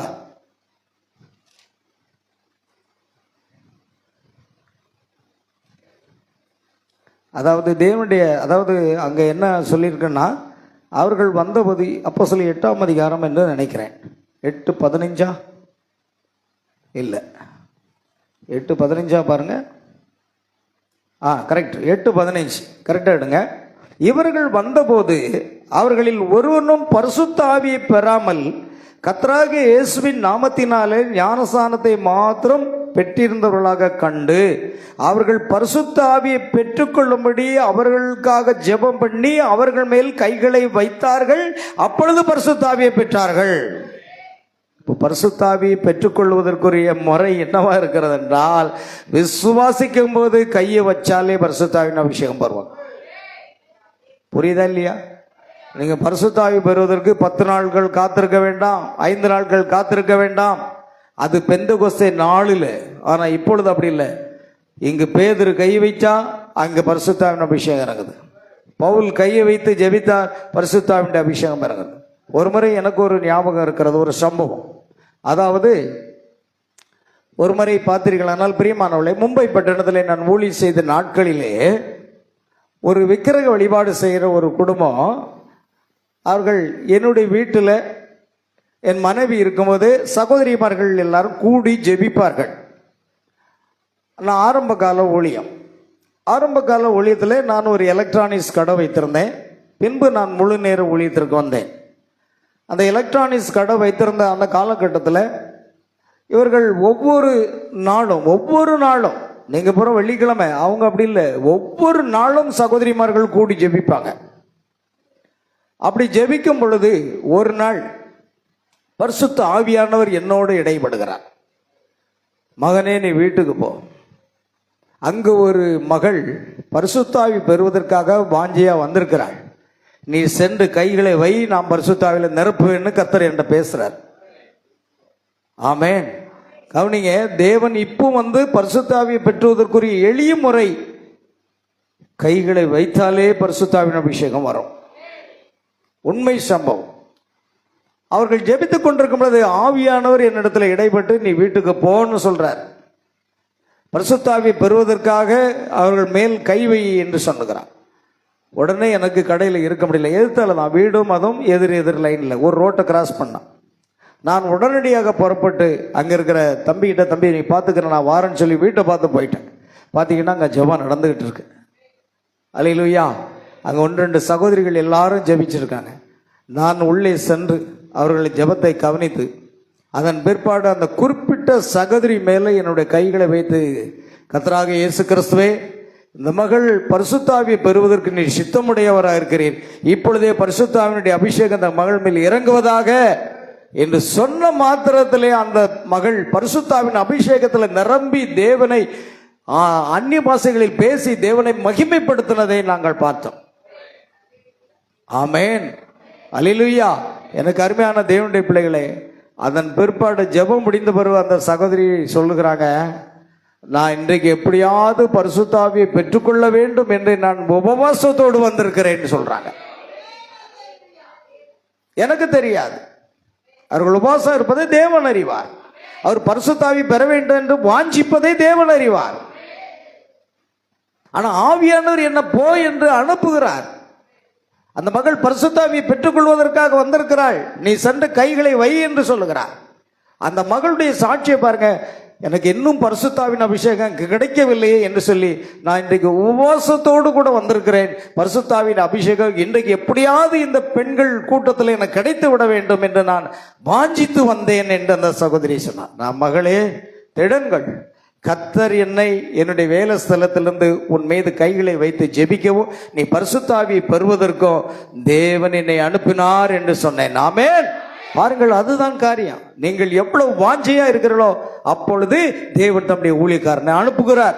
பாஸ்டர் இப்ப எங்க வீட்டுக்கே வரமாட்டார், இப்ப ரொம்ப பெருமையாகி போச்சு, இப்ப ரொம்ப மமதையாகி போச்சு, அப்படியா ஜென்னு குறை சொல்றீங்க. ஆனா ஒன்று, பாஸ்டர் உங்க வீட்டுக்கு வர்றது உங்க கையில தான் இருக்கு. உங்களுடைய வாஞ்சியை பொறுத்து தான். ஆமேன். அப்படித்தான் தேவன் செய்கிறார். பாருங்கள், ஒரு சம்பவத்தை சொல்கிறேன். நான் முடிக்க போறோம். 10 நிமிஷம் தான் இருக்கு. இன்றைக்கு அந்த செய்தியை நாம் இதோட முடிக்கல. இஸ்ரவேலும் சபையும் 4வது பாகம் அடுத்த வாரம். ஆமேன். இது ஒரு நீண்ட செய்தி. இஸ்ரவேலர் ஜனங்களுக்கும் சபைக்கும் ஒரு கனெக்ஷன், ஒரு சம்பந்தம் இருக்கிறது. அதைத்தான் பேசிக்கிட்டு இருக்கிறோம். பாருங்கள், கந்தேகா என்பவருடைய மந்திரி வனாந்தரத்தின் வழியாக போகும் பொழுது இந்த பைபிள் வசனத்தை, ஏசாயா தீர்க்கதரிசன புத்தகத்தை வாசிக்கிறான். அவர் வாசிக்கும் பொழுது பாருங்க, அவர் மயிர் கத்தரிக்கனுக்கு முன்பாக கொண்டு போகும்படி அடிக்கப்பட்ட ஆட்டுக்குட்டியை போல வாய் திறவாமல் இருந்தார் என்று காரியத்தெல்லாம் அவர் வாசித்துக்கிட்டு இருக்கிறாரு. அவர் பார்த்தார், ஒன்றும் புரியலையா, இது யாரை குறித்து தான் எழுதியிருக்குன்னு புரியலையே. அப்போ மனசுக்குள்ள நினைச்சிருப்பார், இந்த கந்தைகளுடைய மந்திரி நமக்கு இந்த வேத வசனத்தை விளக்கி தருகிற ஒருவர் இருந்தா நல்லா இருக்குமே. ஆவியானவர் பார்த்தாரு, பிலிப்புவே அங்கே உன்னை கொண்டு போக போறேன். ஆவியானவர் பிலிப்பை அப்படியே தூக்கி கொண்டு போய் அந்த மந்திரி பக்கத்துல, ரதத்து பக்கத்துல நிற்க வச்சு, நீர் வாசிக்கிறதன் கருத்து உமக்கு தெரியுமா? ஒருவன் எனக்கு சொல்லி தராவிட்டால் எப்படி எனக்கு தெரியும்? உடனடியாக பிலிப்பு என்ன செய்தான், அது இயேசு கிறிஸ்துவை குறித்த அந்த வார்த்தைகளை அவரைத்தான் குறிக்கிறது என்று அவன் அவருக்கு விளக்கி கொடுக்கிறான். அப்படி இருக்கும்போது, நீ இயேசு கிறிஸ்துவை தேவனுடைய குமாரன் என்று விசுவாசிக்கிறாயா? அப்படினால் நீ ஞானஸ்நானம் பெற தடை இல்லை என்று ஒரு சுவிசேஷ பிரசங்கத்தை பண்ணுகிறார். ஒரு நபருக்காக பிரசங்கிப்பதற்காக தேவன் ஒரு ஊழியக்காரனை எவ்வளவோ தூரம் கொண்டு செல்ல முடியும். அப்படி தேவன் பயன்படுத்த முடியும். பாருங்கள், கடைசியில ரதம் போய்கொண்டிருக்கிறது. இதோ தண்ணீர் இருக்கிறது, நான் ஞானஸ்நானம் பெற தடை ஏதும் உண்டா? நீர் முழு இருதயத்தோடு விசுவாசித்தால் தடையில்லை என்று பிலிப்பும் மந்திரியும் தண்ணீருக்குள் இறங்கினார்கள். பிலிப்பு அவனுக்கு ஞானஸ்நானம் கொடுத்தான். ஆவியானவர் பிலிப்பு கொண்டு போய்விட்டார். ஆமென். பாருங்க, அந்த வாஞ்சை இருந்துன்னா சரி, தேவன் எந்த ஊழியக்காரனையும் உங்களுக்கு கொண்டு வந்து உங்கள் வாஞ்சையை நிறைவேற்றுவார். பாஸ்டர் என் வீட்டுக்கு வந்து 2 வருஷம் ஆச்சு, இந்த பக்கமே இப்போ வரமாட்டுக்கார். எதுக்கு? நீங்க சரியான வாஞ்சியோடு ஜெபத்தோடு இருந்தா, நான் வாக்கிங் போகும்போது கூட ஆவியான்னு சொல்லுவார், நீ நேர அங்கே போ, கேளுநத்தத்துக்குப்பா, இன்னும் வீட்டுக்குப்பா, இல்லை இன்னும் வீட்டுக்கு போனா ஆவியானவர் சொல்வாரா சொல்ல மாட்டாரா? தேவன் ஊழியக்காரர்களை கொண்டு தானங்க இன்னைக்கு ஊழியமே செய்யறாரு. 12 அப்போஸ்தலர்களையும் உலகமெங்கும் போய் சுவிசேஷ பிரசங்கிகள் என்று அவர் அனுப்பினாரா இல்லையா? அதே தேவன் இன்றைக்கும் அதைத்தானே அவர் செய்து கொண்டிருக்கிறார். அதுக்குரிய வாஞ்சை இருக்கணும். குறை சொல்ற பழக்கத்தை விடுங்க. உங்க ஜெபம் சரியா இருந்தா போதும். இப்படி அநேக சாட்சிகளை சொல்ல முடியும். ஆவியானவர் என்ன எங்கெல்லாமோ கொண்டு போயிருக்கிறார். கவனிங்க அருமையானவர்களே, காத்திருத்தல் என்பது இல்லை. பரிசுத்த ஆவியானவர் அங்கே இருந்து அவருடைய விசுவாசத்தின் உறுதிப்பாடாக பரிசுத்த ஆவியின் ஞானஸ்நானத்தை அவர்களுக்கு கொடுத்தார். ஆபிரகாமுடைய விசுவாசத்தின் உறுதிப்பாடாக அவனுக்கு விருத்த சேதனத்தை தேவன் உடையவராய் இருந்தார். ஆமென். அது என்னவாக இருந்தது? அதுதான் பரிசுத்த ஆவிக்கு அடையாளம். இன்றைக்கு ஆபிரகாமுக்கு கொடுத்த விருத்த சேதனம் என்னும் அடையாளத்தை தேவன் நமக்கு பரிசுத்த ஆவியின் அபிஷேகம் என்னும் அடையாளத்தை, முத்திரையை தேவன் நமக்கு கொடுத்திருக்கிறார். எத்தனை பேர் விசுவாசிக்கிறீங்க? அப்படின்னா நீங்க ஆபிரகாமுடைய பிள்ளைகள் தான். நீங்க ஆபிரகாமுடைய ராஜரீக சந்ததி தான். ஆமென், அல்லேலூயா. பரிசுத்த ஆவி எதற்காக என்று யாரோ ஒருவர் என்னிடம் கூறினார். அது ஒரு அடையாளமாக இருக்கிறது. விருத்த சேதனம் என்பது என்னவாக இருந்தது? ஒரு அடையாளமாக இருந்தது. அது சரிதானா? ஒரு அடையாளம். பாருங்கள், இன்னைக்கு ஆபிரகாமுக்கும் அவருடைய மாம்ச பிரகாரம் சந்ததிக்கும் தேவன் ஒரு விருத்த சேதனம் என்ற அடையாளத்தை கொடுத்தார் என்றால், நீங்கள் தேவனுடைய பிள்ளைகளாக இருக்க வேண்டுமானால், நீங்கள் தேவனுடைய குமாரரும் குமாரத்தியுமாய் இருக்க வேண்டுமானால், தேவன் உங்களுக்கு பரிசுத்த ஆவி என்னும் அடையாளத்தை தருகிறார்.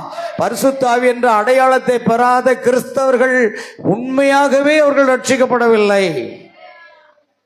உண்மையாகவே அவர்கள் கிறிஸ்தவர்கள் அல்ல. ஒரு கிறிஸ்தவனுக்குரிய அடையாளம் என்பது என்னவா இருக்கிறது? அது பரிசுத்த ஆவியினுடைய அபிஷேகமாக இருக்கிறது. அல்லேலூயா. கவனிங்கள் பிரியமானவர்களே, தேவன் அந்த அடையாளத்தை கொடுத்தார்.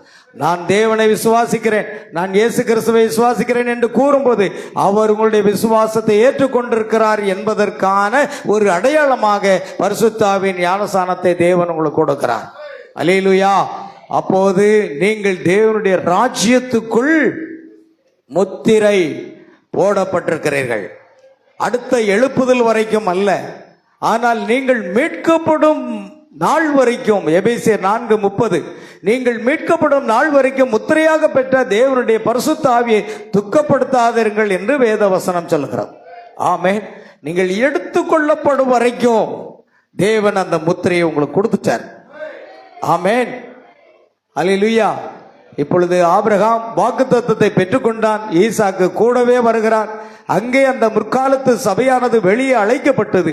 தெரிந்து கொள்ளப்பட்ட தேவனுடைய இருந்தது. அது இன்று இருப்பது போலவே இருந்தது. தேவன் ஆபிரகாமை தெரிந்து கொள்ளுதலின் மூலமாக அழைத்தார். அவர் சபையை தெரிந்து கொள்ளுதலின் மூலம் அழைக்கிறார். அவர் ஆபிரகாமுக்கு வாக்குத்தத்தத்தை கொடுத்தார். ஆபிரகாம் அதை விசுவாசித்தான். அவர் இன்றும் சபையை அழைக்கிறார். நீங்கள் இயேசு கிறிஸ்துவை விசுவாசிக்கிறீர்களா? அப்படியானால் முதலில் நீங்கள் விசுவாசிக்கிறீர்கள். பிறகு தேவன் ஆபிரகாமுக்கும் அவருடைய பிள்ளைகளுக்கும் அவருடைய சந்ததிக்கும் விருத்த சேதனத்தை ஒரு அடையாளமாக கொடுத்திருந்தார். அவர் இன்றும் உங்களுக்கு பரிசுத்த ஆவியை ஒரு அடையாளமாக கொடுக்கிறார். அல்லேலூயா. கர்த்தர் தாமே உங்களை ஆசீர்வதிப்பாராக. நாம் கர்த்தருக்கு சித்தமானால் பிரியமானவர்களே, நாம் அடுத்த வாரம் பார்க்கலாம் என்று நினைக்கிறேன். பாருங்கள், இன்று ஒரு மனிதனுக்கு பரிசுத்த ஆவி என்பது என்ன, அது எப்போது வருகிறது, அது விருத்த சேதனம் பண்ணும்படியாக இருக்கிறது. ஸ்தேவான் அவ்வண்ணமாக கூறவில்லையா? அவன் அப்போஸ்தலர் 7:51 அவன் இருதயத்திலும் செவிகளிலும் விருத்த சேதனம் பெறாதவர்களே, நீங்கள் எப்போதும் பரிசுத்த ஆவிக்கு எதிர்த்து நிற்கிறீர்கள், உங்கள் பிதாக்கள் செய்தது போலவே நீங்களும் செய்கிறீர்கள் என்று கூறின போது அது சரிதானா? பரிசுத்த ஆவி என்பது ஒரு விருத்த சேதனமாக இருக்கிறது. அது இருதயத்திலும் செவிகளிலும் வேத வசனத்தை கேட்பதற்கு செவி விருத்த சேதனம் பண்ணப்படணும். வேத வசனம் நம்முடைய இருதயத்தில் தங்க வேண்டுமானால் இருதயம் விருத்த சேதனம் பண்ணப்படணும். அதைத்தான் அங்கு ஸ்தேவான் பேசுகிறார். ஆமென். ஆகையால் பிரியமானவர்களே, அந்த அதிகப்படியாக இருக்கும் மாம்சம் வெட்டி அகற்றப்படுகிறது. உலகத்தின் காரியங்கள் எல்லாவற்றையும் வெட்டி அகற்றி விடுதல், அது உங்களை உலகத்தின் காரியங்களிலிருந்தும் உலக சிநேகத்திலிருந்தும் மாம்சத்தின் இச்சையிலிருந்தும் ஜீவனத்தின் பெருமையிலிருந்தும் விருத்த சேதனம் பண்ணி தூரமாக வைத்து விடுகிறது. அது அப்படியே உங்களை அதிலிருந்து விருத்த சேதனம் பண்ணுகிறது. அதுதான் பரிசுத்த ஆவியானவர் நம்ம இருதயங்களை விருத்த சேதனம் செய்கிறார். ஆமென். உங்களுக்கு அதனோடு எந்த ஒரு சம்மந்தமும் இல்லை. அது தானாகவே அதை செய்து உங்களை இயேசு கிறிஸ்துவோடு உள்ள அன்புக்குள் நீடித்து நிலைத்திருக்கிற அன்புக்குள் வைக்கிறது. கிறிஸ்து இயேசுவில் உள்ள தேவனுடைய அன்பை விட்டு எதுவும் உங்களை பிரிக்க முடியாது. பவுல் கூறுகிறார், நாசமோசமோ சோதனைகளோ சிறைகளோ மற்ற ஒவ்வொன்றும் நிகழ்காரியங்களோ வருங்காரியங்களோ எதுவும் கிறிஸ்து இயேசுவில் உள்ள தேவனுடைய அன்பை விட்டு நம்மை பிரிக்க முடியாது என்று கூறுகிறதை நாம் காண்கிறோம். அல்லேலூயா. ஆகையால் பிரியமானவர்களே, அவர் உங்களை அழைத்து உங்களை விருத்த சேதனம் பண்ணி அவருக்குள் உங்களை வைத்து உங்களுடைய நித்தியமாக சேர்மிடத்தை முன்குறித்திருக்கிறார். நீங்கள் பரலோகவாசிகளாக இருக்கிறீர்கள். அது கிறிஸ்தவர்களை சத்தமிடும்படி செய்ய வேண்டாம் என்று, எது அதை செய்யும் என்று எனக்கு தெரியவில்லை. கிறிஸ்துக்குள் மனிதனை அது விழித்தெழும்படி செய்யாதென்றால் அவனை விழித்தெழுந்து செய்யக்கூடிய ஒரு தேவை என்னவாக இருக்கும்? ஆமென். ஆகையால் பிரியமானவர்கள், நாம் இத்தோடு நெறித்துக் கொள்வோம். கர்த்தர் தாமே உங்களை ஆசீர்வதிப்பாராக. யாவரும் எழுந்து நின்று கடைசியாக நாம் ஒரு பாடலை பாடி நாம் ஜெபிக்க போகிறோம். எல்லாரும் எழுந்து நிற்போம் பிரியமானவர்களே. ஆகையால் ஆபிரகாம் கொடுத்த எல்லா வாக்குத்தத்தங்களும் நம்முடைய சமூகத்திலே, தேவனுடைய சமூகத்திலே இருக்கிற நமக்கு அது கிடைக்கிறது. ஆமென். இனியும் தூங்கி கொண்டு இருக்காதீங்க. தயவு செய்து உங்களை கெஞ்சி கேட்கிறேன், ஆராதனை விடாதீங்க, உபாச கூட்டத்தை விடாதீங்க. தேவனை நேசிங்க. உலகத்தை நேசிக்கிறது தூக்கி எறிங்க, வேண்டாம். உலகத்தை நேசிக்காதீங்க. தேவனை நேசிக்கிற பிள்ளைகளாக நாம் மாற்றப்படுவோம். அல்லேலூயா. Praise the Lord Jesus. கர்த்தருக்கு ஸ்தோத்திரம். ஆமென். கடைசி காலத்துல கர்த்தர் லவோதிக்கேய சபை கடிந்து கொள்கிறார். அது என்னவாக இருந்தது? நீ குளிரும் இல்லை, நீ அனலும் இல்லை, நீ வெதுவெதுப்பாய் இருக்கிறாய். நீ இப்படி வெதுவெதுப்பாய் இருந்தால் உன்னை என்ன செய்வேன்? என் வாய் நின்று வாந்தி பண்ணு போடுவேன் என்று கர்த்தர் சொல்லுகிறார். அல்லேலூயா. நீ குளிரும் இல்லை, நீ அனலும் இல்லை என்பதாக வேத வசனம் சொல்லுகிறது. பிரியமானவர்களே, ஆகையால் நாம் குளிராக இருக்க வேண்டாம், அனலாக இருக்க வேண்டாம், மன்னிக்கும் வெதுவெதுப்பாக இருக்க வேண்டாம், ஆனால் ஆவில் அனலாக இருங்கள் என்று கர்த்தருடைய வார்த்தை சொல்லுகிறது. அதை குறித்தவன ஒரு பாடலை பாடி இப்பொழுது இந்த பாடல் பாடும் பொழுது உங்களை ஆண்டவராக இயேசு கிறிஸ்துக்கு முழுமையாக ஒப்பு கொடுக்கும்படி நான் இயேசு கிறிஸ்துடைய நாமத்தில் உங்களை கேட்டுக்கொள்கிறேன். அல்லேலூயா. Praise the Lord Jesus.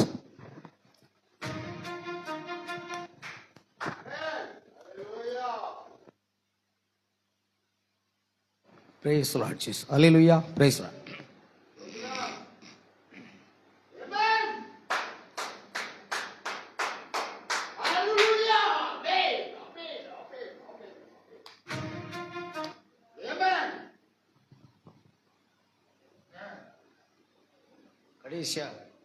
கடைசியாக நாம் ஒரு பாடலை பாடுவோம். முற்றிலுமாக ஆண்டவருக்கு உங்கள் வாழ்க்கையை ஒப்புக்கொடுங்கள். உலகத்தை நேசிக்கிறத தயவு செய்து விட்டு விடுங்கள். தேவ பிள்ளைகளை, கர்த்தர் உங்களை நிச்சயம் ஆசீர்வதிப்பாராக. Praise the Lord Jesus.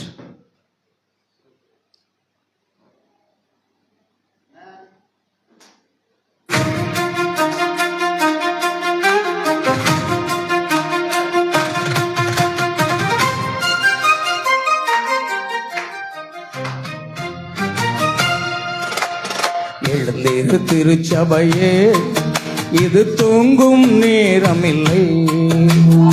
எழுந்தேறு திருச்சபையே, இது தூங்கும் நேரமில்லை. எழுந்தேறு திருச்சபையே, பாவஜாலிக்கு நேரமில்லை.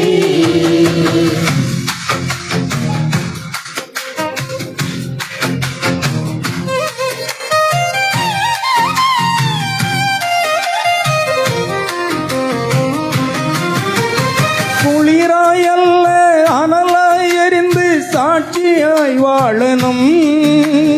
பேச்சில் அல்ல செயலில் தினம் இயேசுவை காட்டணும்.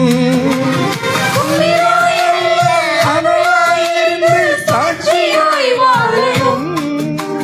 பேச்சில் அல்ல செயலில் தினம் இயேசுவை காட்டணும். வெது வெதுப்பாயிருந்தால் உன்னை வாங்கி பண்ணிடுவார். உன்னை காப்பார் யாரும் இல்லை. திருச்சபையே, இது திருச்சபையே பாவஜாலிக்கு நேரமில்லை.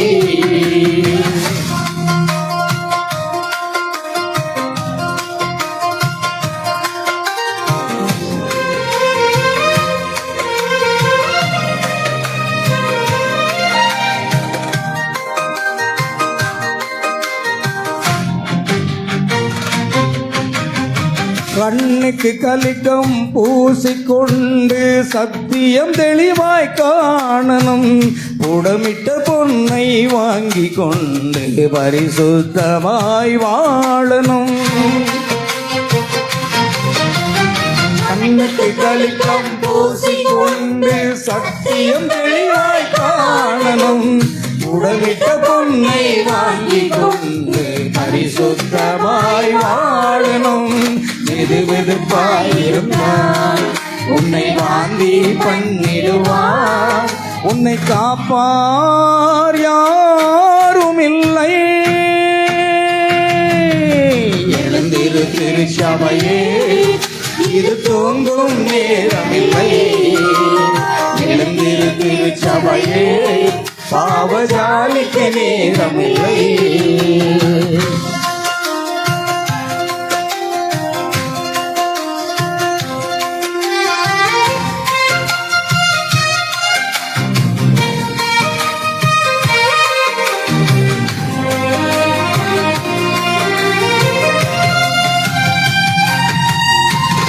வாசலில் நின்று இயேசு தட்டும் சத்தம் உனக்கு கேட்கிறதா? கிருபையின் நேரம் முடியும் முன்னே இதய கதவை திறப்பாயா? இயேசு தட்டும் சத்தம் உனக்கு கேட்கிறதா? கிருபையின் நேரம் முடியும் முன்னே இதய கதவை திறப்பாயா? வெதுவெதுப்பாயிருப்பார் உன்னை வாங்கி பண்ணிடுவார். உன்னை காப்பார் யாரும் இல்லை. எழுந்திரு திருச்சபையே இது தூங்கும் நேரமில்லை. எழுந்திரு திருச்சபையே அவஜாலிக்கு நேரமில்லை. வெண்வஸ்திரத்தை உடுத்தும் நேரம் ஜாக்கிரதையோடு உடுத்துவோம். பாவத்தை ஜெயித்து இயேசுவோடு பரலோகம் செல்ல தீர்மானிப்போம். வெண்வஸ்திரத்தை உடுத்தும் நேரம் ஜாக்கிரதையோடு உடுத்துவோம். பாவத்தை ஜெயித்து இயேசுவோடு பரலோகம் செல்ல தீர்மானிப்போம். வெதுவெதுப்பாயிருந்தார் உன்னை வாங்கி பண்ணிடுவார். உன்னை காப்பார் யாரும் இல்லை. எழுந்திரு திருச்சபையே இது தூங்கும் நேரமில்லை. எழுந்திரு திருச்சபையே பாவஜாலிக்கு நேரமில்லை. எழுந்திரு திருச்சபையே இது தூங்கும் நேரமில்லை. பாவஜாலிக்கு நேரமில்லை. இது தூங்கும் நேரமில்லை. பாவஜாலிக்கு நேரமில்லை.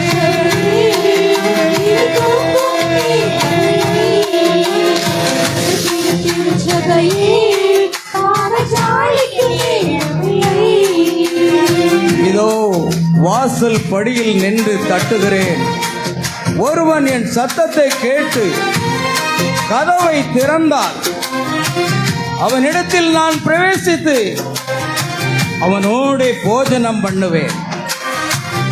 அவனும் என்னோடே போஜனம் பண்ணுவான்.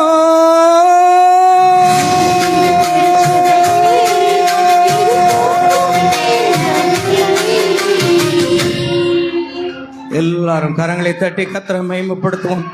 பிரியமான தேவப்பிள்ளையே, நீ குளிராயாவது அனலாய் இருந்தாவது நலம். நீ குளிரும் இல்லாமல் அனலும் இல்லாமல் வெதுவெதுப்பாய் இருந்தால் உன்னை என் வாய் நின்று வாந்தி பண்ணி போடுவேன் என்று கர்த்தர் சொல்லுகிறார்.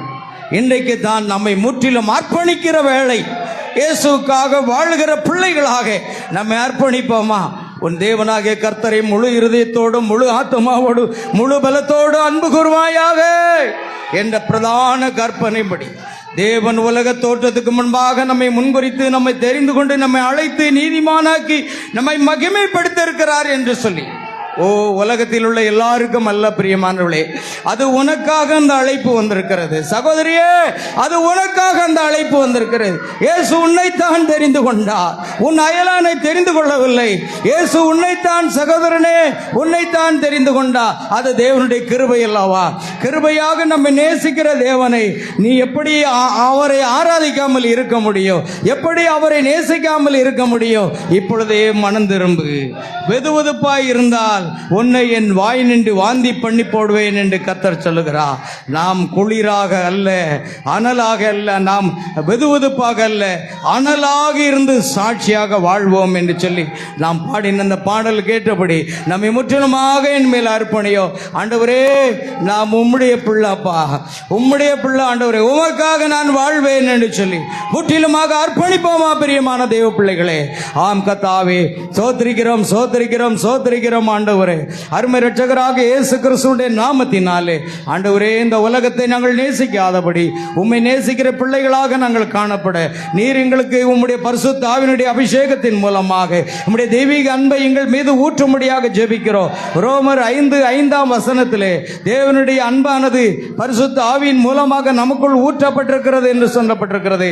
அவனமாக பரிசுத்த ஆவியினுடைய அந்த அபிஷேகத்தின் மூலமாக தேவனுடைய அன்பை எங்கள் ஒவ்வொருவர் மீதும் ஊற்றி எங்கள் முழு இருதத்தோடு நேசிக்கிற பிள்ளைகளாக காணப்பட கிருபை செய்ய வேண்டுமா ஜெபிக்கிறோம். இந்த ஆராதனையில் கலந்து கொண்ட ஒவ்வொரு சகோதர சகோதரிகள், பிள்ளைகள், குழந்தைகள் அனைவரையும் கர்த்தர் ஆசீர்வதிக்க வேண்டுமா ஜெபிக்கிறோம். மீண்டும் நாங்கள் தேவ சமூகத்திலே கூடி வரும் வரைக்கும் தேவனுடைய கிருபையும் இரக்கமும் சந்தோஷமும் சமாதானமும் சுகமும் பலமும் ஆசீர்வாதமும் கூட இருந்து எங்களை எல்லா தீமைக்கும் பொல்லாப்புக்கு ஆபத்துக்கு விலக்கி மறுபடியும் எங்களை காத்து வழிநடத்த வேண்டுமா ஜெபிக்கிறோம். சகல துதி கனமகிமை யாவற்றையும் உமக்கு செலுத்துகிறோம். கர்த்தராகிய இயேசு கிறிஸ்துவின் நாமத்தில் கேட்கிறோம் பிதாவே, ஆமென். என் ஆத்துமாவே கர்த்தரை ஸ்தோத்திரி,